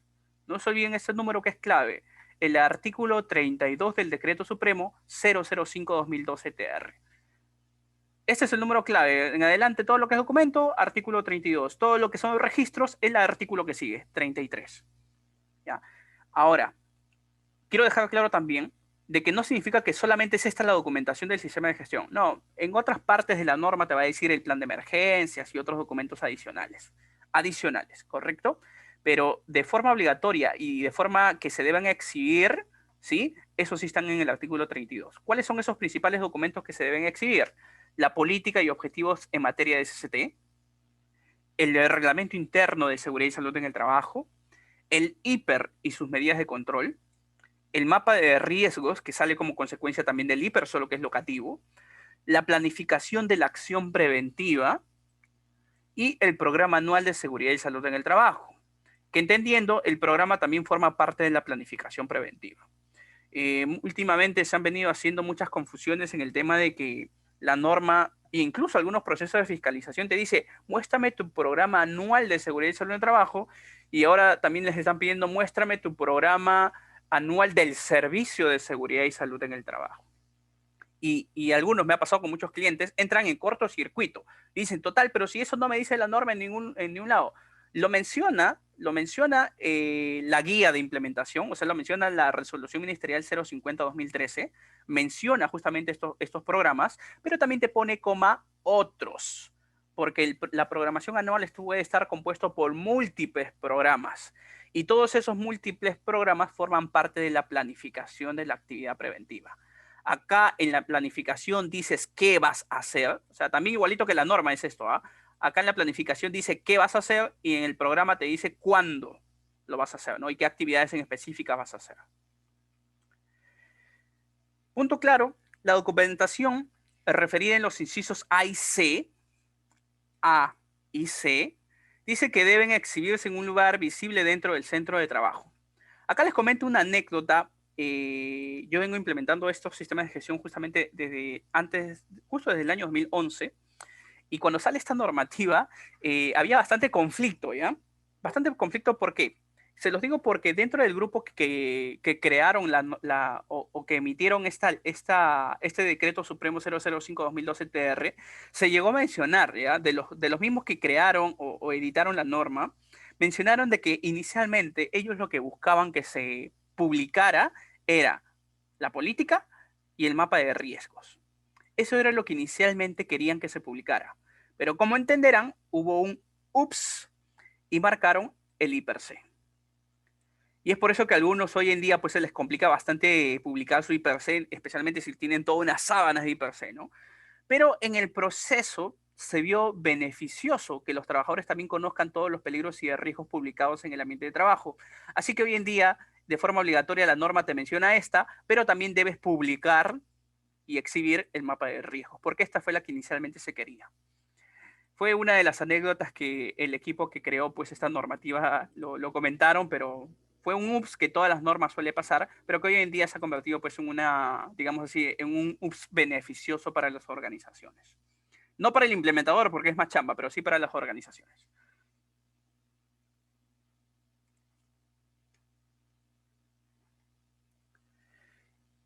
Y a ver si se acuerdan lo que acabo de mencionar hace unos minutos.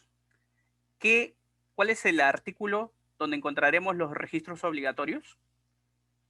Aquellos que pusieron poco o nada, y lo acabo de mencionar. Aquel que puso medio no conteste. Aquellos que pusieron poco o nada. ¿Cuál es el artículo donde encontramos los registros? Cuidado, cuidado. Artículo 32. Documentos. Ya. A ver, puede que alguien todavía confunda los términos. Documentos se le dice a la información que puede ser modificada o que puede ser actualizada. ¿Correcto? Significa un procedimiento, yo lo puedo modificar y lo puedo actualizar, puedo darle versiones y eso se va a implementar adecuadamente según la modificación o la mejora que se le haga. Sin embargo, los registros, ¿sí? Estos registros provienen de formatos. Y estos registros, una vez que tú llenas esos formatos, tú ya no lo puedes modificar, ya no lo puedes mejorar. El formato quizás como documento, pero el registro, una vez que llenaste información, ya sería adulteración. Así que eso ya no lo modificas. Registro es otro tipo de información. Y los registros los vamos a encontrar en el artículo siguiente. Por eso les dije el artículo siguiente, artículo 33 del mismo decreto supremo 005-2012-TR. Entonces, en adelante, documentos, artículo 32. Registros, artículo 33. Hasta ahí sí quedó más claro, ¿no? Entonces, los números claves, documentos 32 y registros 33.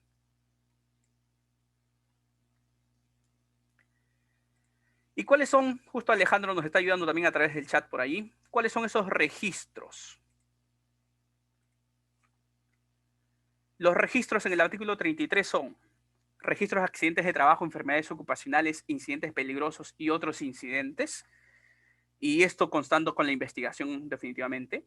Los registros de exámenes médicos ocupacionales, los registros de monitoreo de agentes físicos, químicos, biológicos, psicosociales y factores de riesgos y ergonómicos, registros de inspecciones internas de seguridad y salud en el trabajo, registros de estadísticas de seguridad y salud, registros de equipos de seguridad de emergencia. Ahí están los de equipos de emergencia como extintores, luces de emergencia, y también se encuentran los de equipos de protección personal.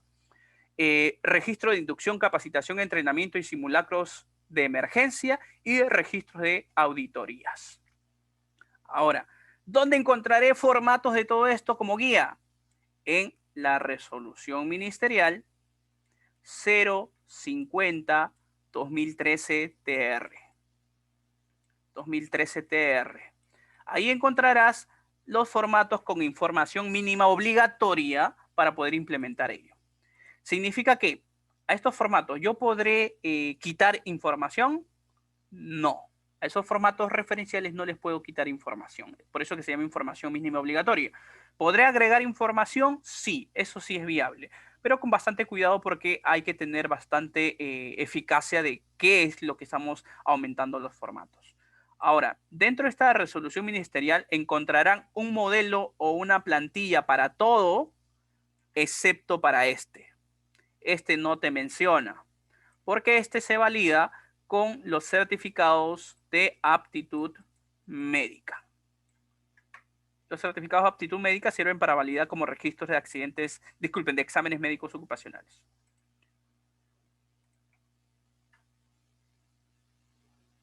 Ok. Muy bien. Aquí. Funciones y responsabilidades del Comité de Seguridad y Salud en el Trabajo. Acá hay 2 diapositivas porque las funciones son bastantes. Normalmente hacemos solo un curso entero, solo un webinar de 2 horas hablando netamente de las funciones. Acá lo vamos a hacer de forma rapidísima. Estas las van a encontrar en el artículo 42 del Decreto Supremo 005-2012-TR. Sin embargo, ¿por qué acabo de considerar esto también aquí? Porque esta ha sido modificada la semana que ha pasado a través del Decreto Supremo 001-2021. ¿Cuál es lo principal que ha modificado? Que se ha aumentado, ya no solamente habla del Comité de SST, sino también o del Supervisor de Seguridad y Salud en el Trabajo. Significa que acá también están las funciones para el Supervisor de Seguridad y Salud en el Trabajo. ¿Qué se ha modificado? La pregunta que nos hacemos, ¿y cuál es lo que se ha modificado en función de lo que dice el primer reglamento del año 2012? Pues se ha modificado. Para empezar, el primer artículo, ya no son, el primer artículo, disculpen, no lo he marcado acá, pero el primer artículo se mantiene. Conocer documentos, informar condiciones de seguridad, condiciones de trabajo y actividades del servicio SST, esto se mantiene. Se modifican a partir del segundo. Aprobar se mantiene, solo que todo lo que está de color verde es lo que se está aumentando. Aprobar y vigilar. Ya no solamente trata del que el comité o el supervisor apruebe, sino que vigile que se esté cumpliendo el reglamento interno de seguridad y salud en el trabajo, el plan anual de seguridad y salud en el trabajo, que tiene que ver, básicamente el programa les dije que está dentro del plan. Así que esto se ha eliminado y se ha unido con este artículo. ¿Sí? Elaborados por el empleador o la empleadora. Entonces, estos dos se han fusionado y ahora es aprobar y vigilar el cumplimiento del reglamento y el plan anual de seguridad y salud en el trabajo. El siguiente.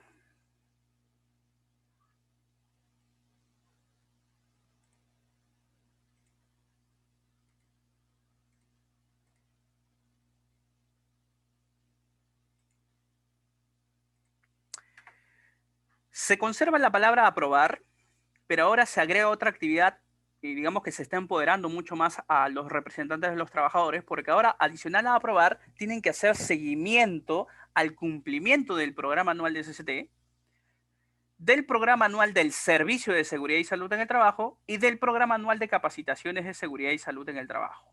Entonces, todo este F, que era parte del plan anual de seguridad y salud en el trabajo, se fusiona también con este artículo. Por ahí, como les dije, había mucha confusión. Oye, pero ¿cuál es el programa anual? ¿Cuál es el programa anual de servicio? ¿Y cuál es el programa anual de capacitaciones? El servicio tiene que ver con el equipo que va a implementar y va a mantener la implementación y el sistema de gestión. Básicamente quien va a hacer la adecuación de los requisitos dentro de la empresa. Que puede ser propio de la empresa o puede ser tercerizado. Eso tiene que ver con el servicio. El programa anual está referido dentro en general de todo. Digamos que el servicio estaría dentro si es que la empresa tiene su propio equipo de trabajo. Si está tercerizado, pues tendremos un programa independiente de la tercerización del servicio llamado Servicio de Seguridad y Salud en el Trabajo. ¿Correcto? Básicamente por ahí va el tema. Y el programa anual de capacitaciones, como ustedes saben también, ahí es donde está la estructura de cuándo se van a generar las capacitaciones. Participa en la elaboración, aprobación y evaluación de las políticas, planes, programas, promoción de SST y prevención de accidentes y enfermedades ocupacionales se mantiene. Esta no ha tenido variación, no ha tenido cambios. Promover una adecuada formación. En el tema de este artículo sí ha habido modificatorias con este último decreto supremo. Y básicamente acá en la forma de edición y de comprensión. Promover, y esto se va a dar incluso en este contexto COVID-19, ¿eh? Promover que al inicio de la relación laboral los trabajadores reciban inducción, capacitación y entrenamiento sobre la prevención de riesgos laborales presentes en el lugar y puesto de trabajo. Esto es lo que se ha agregado con esta normativa. En la vigilar el cumplimiento de la legislación, esto se mantiene, lo único que se elimina es reglamento, ya que este punto de reglamento ha pasado junto con este artículo B. ¿Sí? Acá se fusionó. Entonces, básicamente, este se mantiene sin esta última línea. Esa es la modificatoria que ha tenido. La I, ¿qué modificatorias ha tenido? La palabra asegurar se quita como actividad del comité o del supervisor y ahora se busca promover. O sea, ya no ya hay, aquí sí hay un poco digamos así, de retiro de responsabilidades al comité, porque ellos ya no son los que tienen que asegurar que se cumple, eso es parte del empleador, pero sí tienen que promover que se cumplan y se promuevan básicamente que los trabajadores estén bien informados y que conozcan los reglamentos, instrucciones, especificaciones, técnicas de trabajo, avisos y demás materiales escritos o gráficos relativos a la prevención de riesgos laborales, prevención de riesgos en el lugar de trabajo. Y todo esto se mantiene. Y por último, en esta primera diapositiva, se mantiene todo lo que está anaranjado, promover el compromiso, colaboración y participación activa de todos los trabajadores. Y aquí se aumenta en el fomento de la prevención de riesgos y se quita netamente riesgos del trabajo, sino en el lugar de trabajo. Esa es la adecuación que se le ha dado a esta función del comité. Sigue la lista de funciones, aquí sí termina, esa es toda la lista de funciones, pero acá sí la modificación ha sido mucho menor.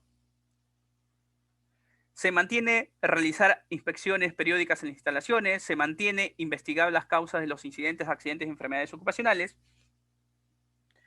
Se elimina la parte de examinar su eficacia. Se le entrega al comité solamente vigilar las medidas adoptadas, pero el tema de la examinación de eficacia se quita dentro de sus funciones, ya que esto es parte del equipo implementador que corresponde al empleador.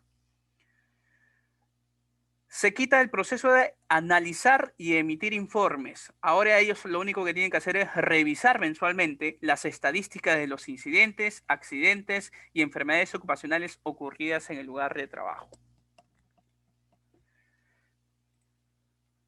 Colaborar con los servicios médicos de primeros auxilios continúa. Supervisar los servicios de seguridad y salud en el trabajo continúa. Reportar a la máxima autoridad del empleador el accidente mortal, incidente peligroso, de manera inmediata. La investigación de cada accidente mortal y las medidas correctivas adoptadas dentro de los 10 días de ocurrido se mantiene. Aquí hay una variación. Las estadísticas trimestrales de accidentes, incidentes y enfermedades se reemplaza la palabra ocupacionales por profesionales. Ese cambio ha habido, que debió haber habido también en los otros puntos, pero acá se nota claramente de que hay una migración del término ocupacional por profesional. Las actividades trimestrales del Comité de Seguridad y Salud en el Trabajo, se sigue teniendo estas actividades trimestrales, estos informes trimestrales de parte del comité, o supervisor, ¿no? Acá nuevamente es o supervisor de Seguridad y Salud en el Trabajo. Con el caso del libro de actas, básicamente la estructura de cómo se menciona ha sido cambiado, llevar el control del cumplimiento de los acuerdos registrados en el libro de actas. Ha sido reemplazado básicamente bajo este contexto. Y la última se mantiene de que el comité o el supervisor debe reunirse mensualmente en forma ordinaria y extraordinaria para analizar accidentes que revistan gravedad o cuando se amerite. Esas son las principales modificatorias que ha habido con este último decreto supremo 001-2021 TR, que tiene que ver con funciones, porque en realidad ha habido varios puntos. Ha habido modificaciones en funciones del comité, ha habido modificaciones en temas de capacitación, términos pequeños, modificaciones con respecto a la conformación del comité, que lo vamos a ver un poquito más adelante, modificaciones con respecto a los exámenes médicos ocupacionales y ha habido modificaciones, básicamente inserción de las funciones de los subcomités y supervisores de seguridad y salud en el trabajo. Que eso lo vamos a ver justo aquí. ¿Cuáles son las funciones y responsabilidades del subcomité de seguridad y salud en el trabajo y o del supervisor de seguridad y salud en el trabajo? Eso está de verde porque esto ha sido modificado o ha sido ingresado con el Decreto Supremo 001-2021-TR, el cual se ha emitido recién o se ha publicado recién el 29 de enero del 2021, o sea, hace una semana aproximadamente.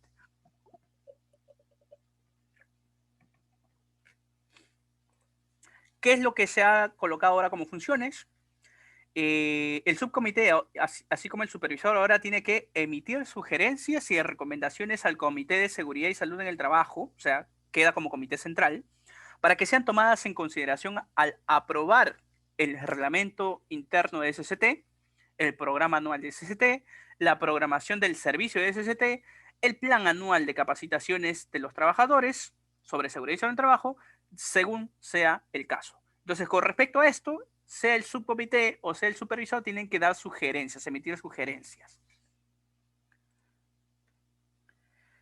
También deben coordinar permanentemente con el Comité de Seguridad y Salud en el Trabajo. Esto quedaría como comité central, siempre y cuando se respeten los acuerdos que sean adoptados. Y estas sí se repiten, ¿no? Las establecidas en los literales que acabamos de ver, A, E, F, G, H, I, J, K, L, M, N y Q, que hemos visto en el artículo 42 anterior, y así como el P1, P2 y P3 del artículo 42 que hemos visto en el artículo 42. Esas también forman parte de las funciones de los subcomités y del supervisor de seguridad, según esta última modificatoria normativa.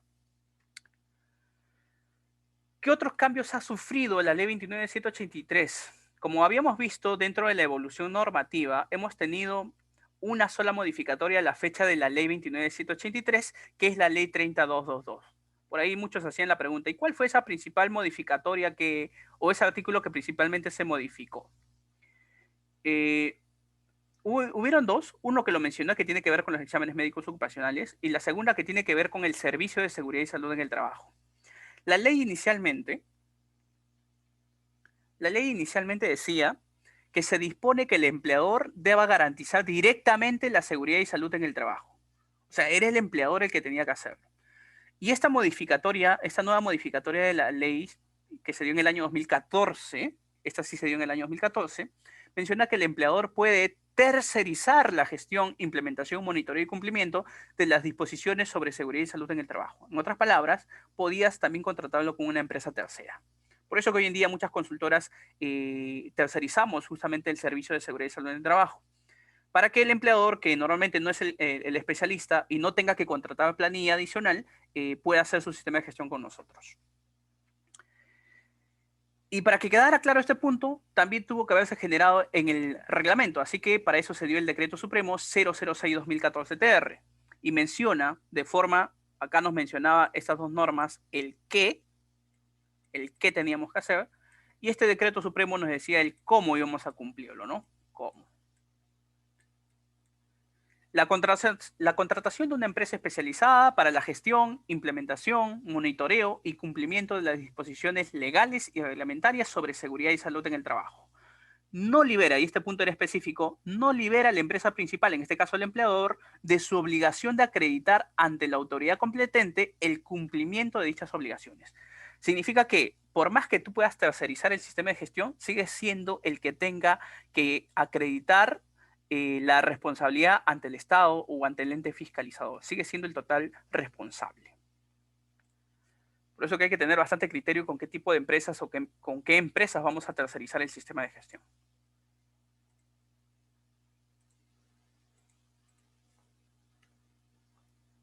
Y ahí viene justo cuáles son esas funciones del servicio de seguridad y salud en el trabajo. Como les decía, la ley menciona que puede ser propio o puede ser tercerizado. No interesa. Cuando es propio puedes tener tu equipo de seguridad, ¿no? Puedes tener tu jefe de seguridad, tu médico ocupacional, tu equipo higienista, tu psicólogo, abogado relacionado a seguridad, etc., etc., como parte del servicio de seguridad propio. O puedes tercerizar todos esos servicios con alguna consultora u otra empresa especializada. Pero sea cual sea la modalidad que lo tengas, estas son las funciones que debe cumplir. Hacer la identificación y la evaluación de riesgos, básicamente el IPER, vigilar los factores de medio ambiente de trabajo, asesorar sobre la planificación y la organización de trabajo, participar en el desarrollo de programas en mejoras de las prácticas de trabajo, evaluar los equipos relacionados a la salud, asesorar en materia de seguridad, higiene en el trabajo, así como ergonomía y sobre los equipos de protección personal, la vigilancia de la salud del trabajador en relación con el trabajo, esto que tiene que ver con la salud ocupacional del médico ocupacional, ¿no? Que lo tiene que hacer seguimiento. La asistencia en pro de la adopción de las medidas de rehabilitación, colaborar con la difusión e información de la información de seguridad y salud en el trabajo, en otras palabras, con las capacitaciones. Organiza los primeros auxilios y la atención de urgencias. Participa en el análisis de los accidentes de trabajo y de las enfermedades ocupacionales, o en este caso profesionales. Esas son las actividades legales que tiene que hacer el Servicio de Seguridad y Salud en el Trabajo. Otros temas importantes que han pasado por modificación a través de esta evolución de normas.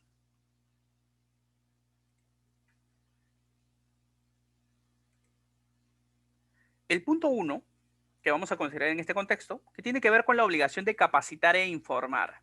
La ley 29.183 nos decía que se debe realizar no menos de 4 capacitaciones al año en materia de seguridad y salud en el trabajo.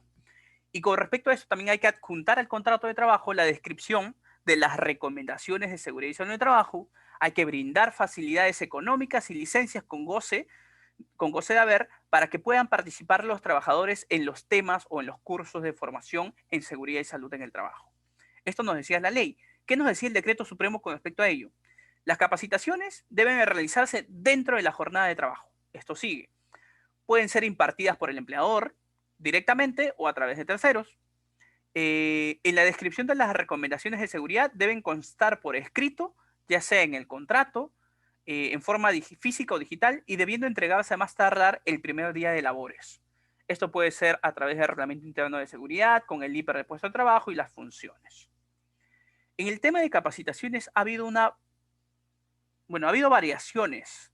La primera variación, o una de las últimas variaciones que tuvimos en el año 2019, fue con el Decreto Supremo 020-2019, que nos decía que la capacitación del trabajador deberá llevarse a cabo de manera presencial en su puesto o ambiente de trabajo. Era tajante este punto, que tenía que ser presencial en el puesto y en el ambiente de trabajo. Pero como todos sabemos, el contexto COVID-19 nos ha afectado muchísimo para haber cumplido este requisito, así que este decreto legislativo 1499 nos empezó a mencionar de que las capacitaciones solo presenciales tenían que ser al momento de la contratación, cualquiera sea la modalidad de duración, y cuando se produzca cambios en la función, puestos de trabajo o la tipología o la tarea o la actividad que fuese a desarrollar. Y nos daba la opción este decreto legislativo de que las capacitaciones se puedan hacer, nos lo menciona por acá, en forma virtual, haciendo uso de diferentes medios o herramientas tecnológicas. Y con este punto, en el contexto COVID-19 durante la emergencia sanitaria, dejaba prácticamente sin efecto esta normativa, por el contexto de emergencia sanitaria. Ahora, sin embargo, en el decreto supremo 001-2021, que acaba de salir hace una semana, ha habido básicamente una fusión de estos dos puntos para dejar más enclarecido.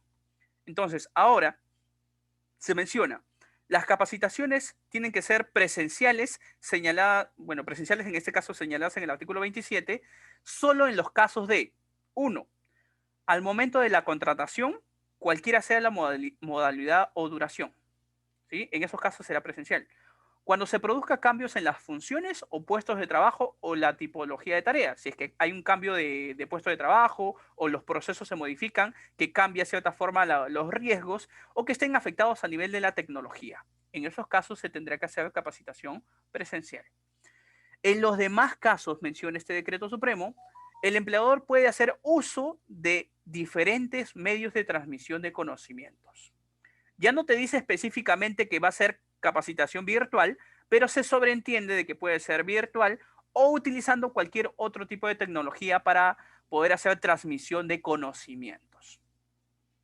Pero te deja las características, los cuales tengan que ser oportunos, adecuados y efectivos, dando un poco el énfasis de que por más que puedan ser virtuales o cualquier otra modalidad, puedan cumplir con el proceso de efectividad, ¿no?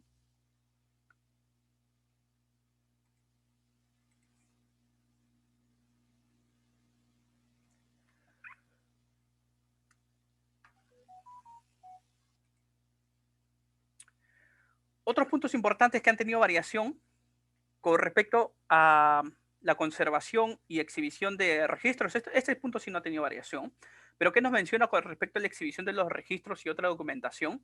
La ley nos decía que las entidades empleadoras deben contar con registros de accidentes de trabajo, enfermedades ocupacionales, incidentes peligrosos y otros ocurridos en el centro de labores. Y nos dice también la ley de que esos documentos deben ser exhibidos en los procedimientos de inspecciones que sean ordenados por la autoridad administrativa de trabajo. En otras palabras, cuando llegue el ente fiscalizador a la empresa, deberán ser presentados. ¿Cuál es el plazo de conservación según lo que nos dice el decreto supremo? Para el caso de enfermedades ocupacionales, se deberá conservar por 20 años. Para el caso de registros de accidentes de trabajo e incidentes peligrosos, deberán conservarse por 10 años. Y para el caso de otros documentos del sistema de gestión, voy a decir, por ejemplo, registros de capacitaciones, registros de monitoreos u otros, deberán ser conservados por 5 años. Nos dice también que para la exhibición del empleador ante una fiscalización deberá consignar los documentos de los últimos 12 meses para un proceso de fiscalización. Y para casos de que se requiera de repente información más allá de los 12 meses, el ente fiscalizador te proporcionará pues un evento adicional como lo que se conoce como comparecencias para que puedas tener pues la oportunidad de buscar la documentación pasada a los últimos 12 meses, que es lo que normalmente se conserva dentro de la oficina rápida, ¿no? Con respecto a las auditorías de los empleadores, sí ha habido variación. Entendemos que hoy en día, no lo voy a leer todo, pero entendemos que hoy en día ya es obligatorio desde el año 2013 prácticamente tener auditorías externas al sistema de gestión de seguridad y salud en el trabajo por auditores autorizados por el Ministerio de Trabajo. Para empresas de alto riesgo, estas auditorías se hacen cada 2 años. Para empresas que no sean de alto riesgo, estas auditorías al sistema de gestión se hacen cada 3 años. Este contexto ha sido modificado por el decreto legislativo 1499, que dentro de toda esta estructura te menciona que una vez terminada la emergencia sanitaria, se tiene 90 días para poder generar esa auditoría por auditor autorizado por el Ministerio de Trabajo y se va a tener pues un proceso, un plazo de 15 días después de emitir ese informe de auditoría para que pueda ser presentado ante entes de fiscalización según sea el caso. Esto durante el proceso de cuarentena, disculpen, del proceso de emergencia sanitaria por el COVID-19.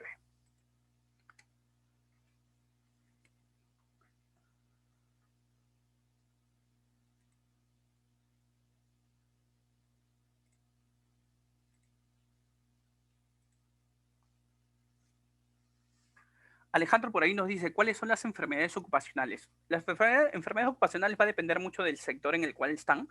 Y además hay también una lista de enfermedades denotadas como ocupacionales y las vas a encontrar en las normas de salud. La guía principal acá es el decreto, disculpen, la resolución ministerial 312, resolución ministerial 312-2012, si es que no me equivoco, del MINSA. ¿Sí? Esto tiene que ver básicamente con las normas de seguimiento de la salud ocupacional. Ahí vas a encontrar toda la lista de enfermedades profesionales ocupacionales.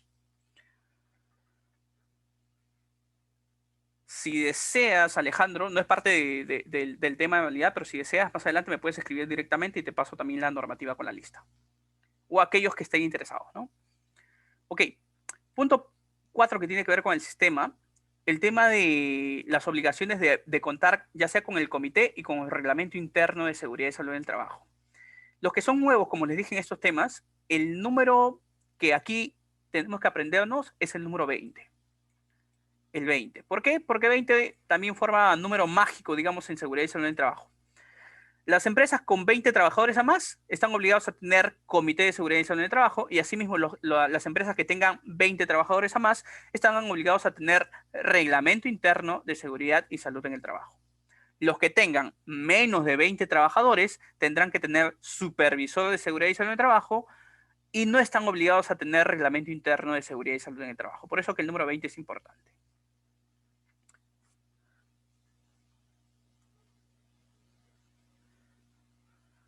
¿Qué nos dice el decreto supremo con respecto a este comité?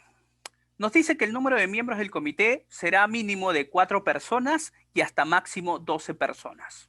Esto con respecto al comité. Y en los centros de trabajo con más de 100 trabajadores, según no puede existir acuerdos o no existen acuerdos, no podrá ser menor a 6 miembros y se le irá sumando 2 miembros a medida de que no se generen esos acuerdos por cada 100 trabajadores adicionales, conservando siempre el máximo de 12 trabajadores. Eso es lo que no menciona. Requisitos para ser miembros del comité. 3 requisitos importantes. 1, ser trabajador del empleador, en otras palabras, que exista la evidencia de planilla. ser mayor de edad, en otras palabras, que tenga mayor de 18 años, su DNI, y de preferencia, y este requisito tercero no es obligatorio, contar con capacitaciones en temas de seguridad y salud en el trabajo. Requisito no obligatorio, pero sin embargo es parte también de la estructura. El periodo de mandato de los miembros del comité mínimo puede ser 1 año y máximo puede ser 2. Con respecto al reglamento, este puede ser enviado por medios físicos o digitales.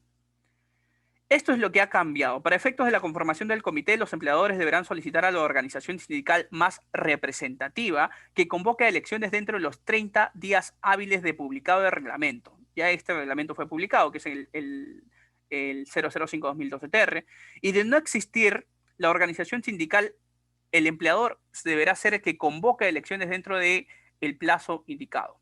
Ahora, esto de cierta forma no quedaba con mucha claridad y es por eso que acaba de haber una nueva modificación a través del Decreto Supremo 001-2021, que prácticamente esta se dio nuevamente la semana pasada. ¿Cuál fue esa modificación? Que nos dice, excepcionalmente, corresponde al empleador organizar el proceso electoral en los siguientes casos. Si es que no existiera organización sindical, y en el caso de que la organización sindical que afilia a la mayoría de los trabajadores no cumpla con haber convocado a las elecciones dentro de los 30 días calendarios que habían sido mencionados, ¿no? En caso se incumple el cronograma, sin haberlo también retomado en un plazo máximo de los 5 días hábiles. O sea, si no se hizo dentro de los 30 días o si no se retomó dentro de los 5 días hábiles estando aún dentro del proceso. En esos casos, los tendrá que convocar el empleador. Una vez cumplidos los plazos correspondientes en los casos señalados, es el empleador el que realiza el proceso electoral dentro de los 10 días hábiles siguientes, o sea, pasado estos 30 días, ¿no? Dentro de los 10 días hábiles siguientes genera el empleador el proceso electoral. La elección de los representantes titulares suplentes ante el Comité de Seguridad y Salud del Trabajo o ante el Supervisor de Seguridad y Salud del Trabajo se realiza, nos dice, de forma presencial o no presencial. Este punto sí tiene que ver con el decreto legislativo 1499. Entiéndase que el 1499 nos estaba diciendo de que si es que no se podía hacer elecciones, había vigencia del comité hasta que termine la emergencia sanitaria, la cual actualmente se ha proyectado hasta marzo del 2021. ¿Ah? Entonces, ahora esta normativa nos dice que puede ser presencial o no presencial. Existen ahora los medios también para poder hacer las elecciones no presenciales. Y se tiene que hacer mediante votación secreta y directa en la cual no participe personal de dirección o confianza. Esto es importante. No debe participar en el proceso de elecciones personal de dirección y confianza. Hoy en día las organizaciones están cometiendo el error de en el padrón de votación también colocar a personal de dirección y confianza. No, eso no puede estar permitido. Solo participan trabajadores que no sean dirección ni personal de confianza. Punto importante, que también está dentro de esta nueva modificatoria. De no alcanzarse el consenso en la elección del presidente y del secretario dentro del comité, en las dos últimas sesiones o en las dos sesiones sucesivas, la designación del presidente se decide por sorteo, si es que no hubo consensos en las dos sesiones. En la tercera, básicamente, sería por sorteo y la otra parte, en este caso la secretaría, la asume automáticamente la contraparte, ¿no? Para hacer un ejemplo rápido, suponiendo que la presidencia por sorteo sale a nombre o al grupo del empleador, automáticamente la secretaría le corresponde al grupo de los trabajadores. O en consecuencia todo lo contrario, si por sorteo salió que el presidente sería los representantes de los trabajadores, la secretaría por consecuencia sería por parte del empleador. Estos son los agregados que se han dado en esta última creación de la norma. Ahora, no olvidar también, como ya habíamos mencionado inicialmente, hay un decreto que modifica el artículo 168A, que tiene que ver con la pena privativa de libertad por incumplimientos en materia de seguridad y salud en el trabajo. Y esto se dio con el último documento, el decreto de urgencia 044-2019, que también se dio en el mes de diciembre. Este decreto de urgencia mencionaba el atentado contra las condiciones de seguridad y salud en el trabajo, El que deliberadamente infringiendo las normas de seguridad y salud en el trabajo y estando legalmente obligado, ponga en peligro inminente la vida, salud o integridad física de los trabajadores de forma grave, será reprimido con pena privativa de libertad no menor de 1 ni mayor de 4 años. En otras palabras, este es el que simple y sencillamente no cumplió las medidas de seguridad. Pero no pasó nada, ¿no? Simplemente no cumplió con las medidas de seguridad que legalmente estaba obligado.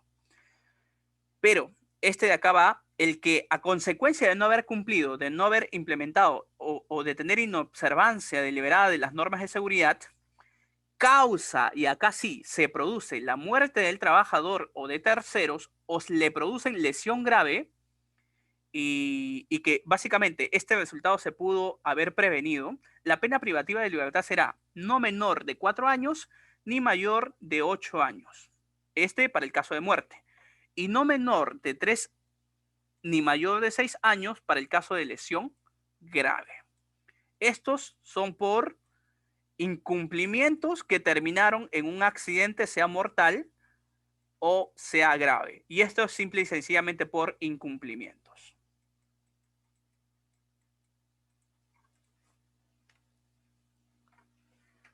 Otro punto en específico dentro del sistema de gestión que también hay que tener en consideración y que también ahora ya forma parte de la lista de infracciones en materia de seguridad en el trabajo.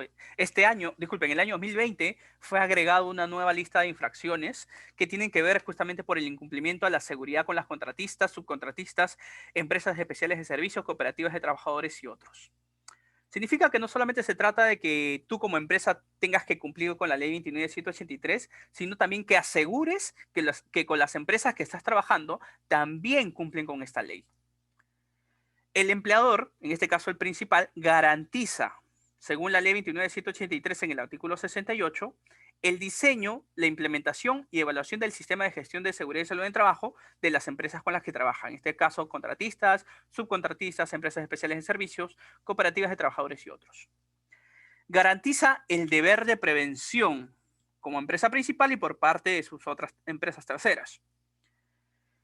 Garantiza de que está haciendo la verificación de la contratación de los seguros de acuerdo a la normativa vigente. Hablamos, por ejemplo, del SCTR y hoy en día también vinculado el seguro de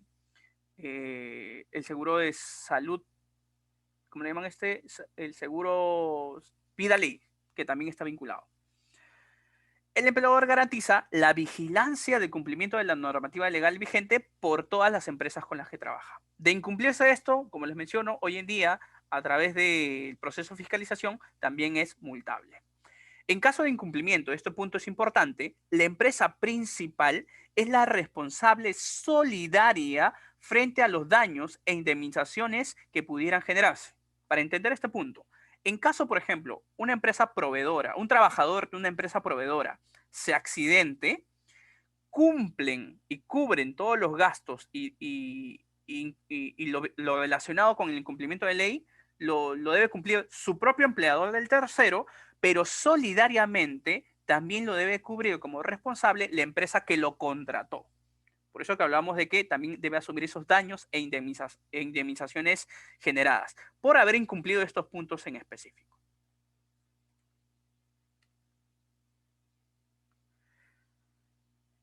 El artículo 101 nos habla sobre los exámenes médicos ocupacionales. No lo menciono porque esto ya fue modificado. ¿Quién lo modifica? Primero que nada fue modificado por el 006-2014 y ahora lo modifica el Decreto Supremo 016-2016. Esta es la que todavía está vigente. Nos dice, por ahí alguien preguntaba sobre los exámenes médicos, ¿no? Los exámenes médicos ocupacionales se practican cada 2 años. Quiere decir que hasta acá te deja una puerta abierta de cada 2 años. En caso de nuevos trabajadores, se tendrá en cuenta su fecha de ingreso. Para el caso de los trabajadores con vínculo vigente, se tomará en cuenta la fecha del último examen médico ocupacional practicado por su empleador. Y en función de ello, será cada 2 años. Para ser más prácticos, esto solamente aplica para las actividades que no sean de alto riesgo, porque aquellas actividades que sí son de alto riesgo seguirán haciendo su examen preocupacional, ocupacional anualmente y su examen de salida. Eso sí, para actividades de alto riesgo sí continúa ese proceso. Pero para las otras actividades podrán considerar que se puede hacer cada 2 años. Para ser más claros, en actividades que no sean de alto riesgo, ya no están obligados a hacer examen de entrada a menos que se haga hasta los 2 años. El examen periódico es cada 2 años y el examen de salida, como sabemos, queda de forma opcional. Pero ¿cómo ha sido modificado esto en el proceso del decreto legislativo 1499 por la emergencia sanitaria? Simple y sencillamente se suspenden. Todos los exámenes médicos se suspenden justamente para poder evitar la aglomeración en los centros de salud. Entonces, por esta emergencia sanitaria, los exámenes preocupacionales, ocupacionales y postocupacionales, hay una prórroga hasta que termine pues la emergencia sanitaria. A menos que salga otra normativa, momentáneamente no estamos obligados.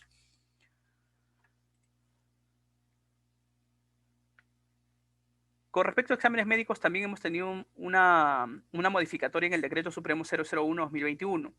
Nos dice que los resultados de los exámenes médicos tienen que ser informados al trabajador únicamente por el médico de la vigilancia de la salud, quien hace entrega del informe escrito y debidamente firmado.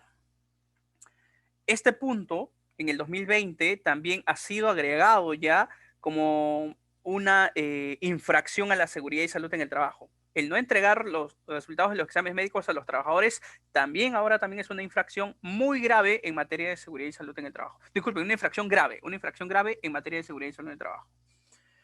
¿Qué debe contener estos documentos? Los resultados de examen médico ocupacional completo, de acuerdo al protocolo de exámenes médicos establecidos por el médico de vigilancia de la salud de los trabajadores a cargo del empleador.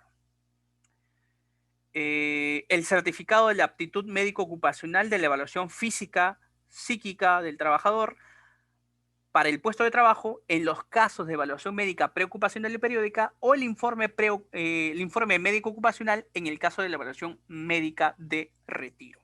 Entonces, estos han sido agregados en materia del seguimiento de la salud en el Decreto Supremo 001-2021. Y ya vamos terminando, ya falta poquísimo. Habíamos mencionado también de que había habido una modificatoria al Decreto Supremo vinculado al IPRC, que es el Decreto Supremo 002-2020.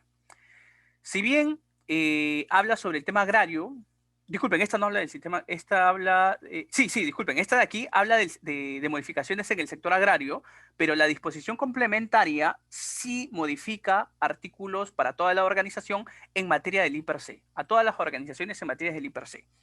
Son 7 modificatorias que se dan. La primera, que tiene que ver con las actividades rutinarias y no rutinarias, y básicamente aquí se agrega de que también consideremos aquellas que se produzcan por causa de la actividad de trabajo o con ocasión de la actividad de trabajo. Con respecto a las condiciones de trabajo existentes y previstas, que nos pide que agreguemos también a aquellos trabajadores que sean sensibles a ciertos factores de riesgo, como por ejemplo, si tengo un trabajador que tiene fobia a las alturas, pues tengo que tener un análisis si es que le voy a entregar una actividad que se esté desarrollando en altura, sensibles a determinados factores de riesgo. Identificar los peligros y evaluar los riesgos existentes o posibles. Antes solamente hacíamos la evaluación fija de los ambientes de trabajo. Ahora también los que estén relacionados con la organización del trabajo, como por ejemplo hoy en día que estamos haciendo teletrabajo o trabajo remoto, también deberá ser considerado. Las medidas de protección de los trabajadores con situación de discapacidad. Todas las normas vinculadas en cumplimiento de estándares de seguridad para personal con discapacidad,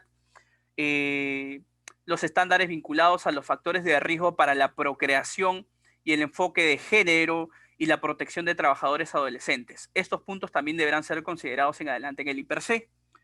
Los resultados de las evaluaciones de factores de riesgo, y ahí hablamos, por ejemplo, de factores de riesgo físicos, químicos, biológicos, ergonómicos y psicosociales, que son los que se vinculan a los monitoreos. Para ser más claro, si tú realizas un monitoreo, esos resultados obtenidos de los monitoreos también deberán ser fuente de actualización del IPRC o de elaboración del IPRC. Los resultados de las investigaciones de accidentes de trabajo o enfermedades profesionales. De la misma forma, cada que hay un accidente, nosotros sabíamos que hay que actualizar el IPR. Ahora también hay que actualizarlo cada que haya resultados de las investigaciones. Entre esos resultados están las medidas de prevención o de corrección que se generan, también deberán generar modificaciones al IPRC. Y por último, los datos estadísticos recopilados producto de la vigilancia de la salud colectiva de los trabajadores, que hoy en día se hace también bien necesario, ¿no?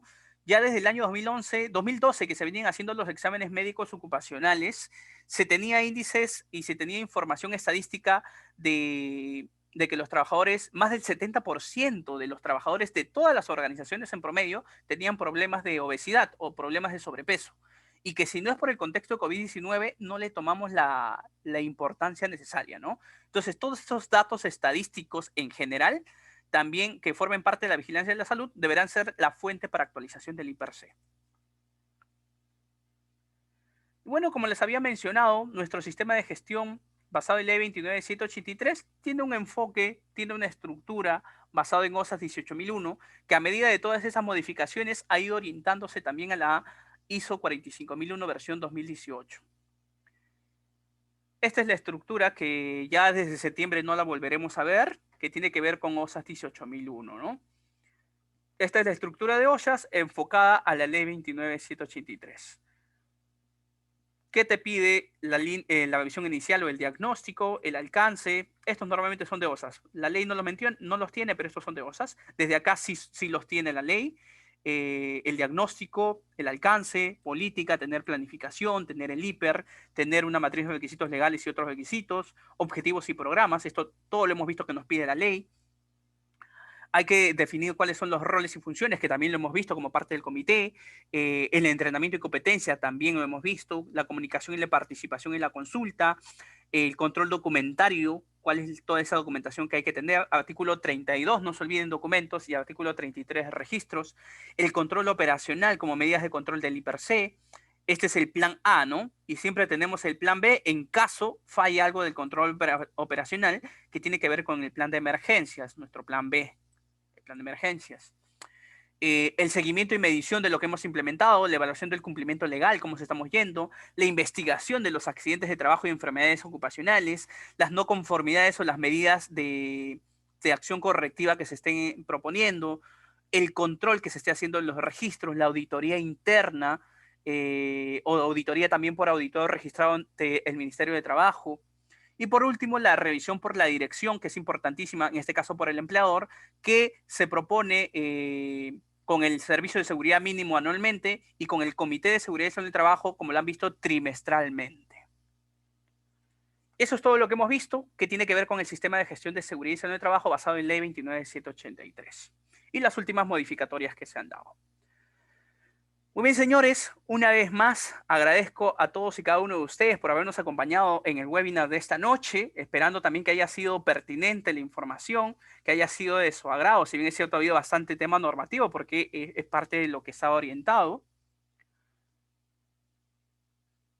Winston nos dice, si quiero contratar a un nuevo trabajador en estas épocas de pandemia, ¿no estoy obligado a sacar examen médico? No, no estás obligado, hasta que termine la emergencia sanitaria basado en el decreto legislativo 1499. Sin embargo, si eres una actividad de alto riesgo, ahí sí hay excepciones y va a depender de la actividad de alto riesgo. Si no eres una actividad de alto riesgo, puedes acogerte al decreto legislativo 1499.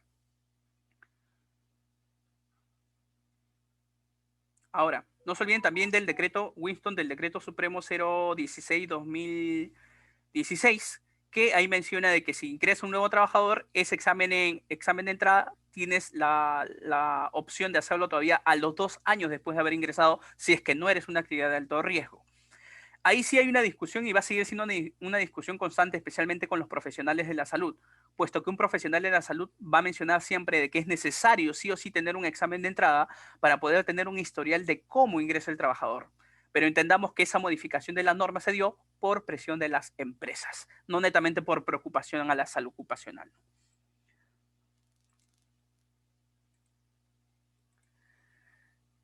Bien, señores, si hubiera alguna pregunta o consulta adicional, estoy atento para poder cubrirla, mientras que, como en todas nuestras jornadas de capacitación, encendemos nuestras cámaras para poder tomarnos nuestra fotografía de cierre de curso, de cierre de webinar. Así que este es el momento que ahora sí podemos encender todas nuestras cámaras. Los invito a todos y cada uno de ustedes a que puedan encender sus cámaras para poder tomarnos nuestra fotografía de cierre de curso, cierre de webinar. Muy bien, y si hubiera pregunta o consulta, todavía estamos a tiempo para poder cubrirla.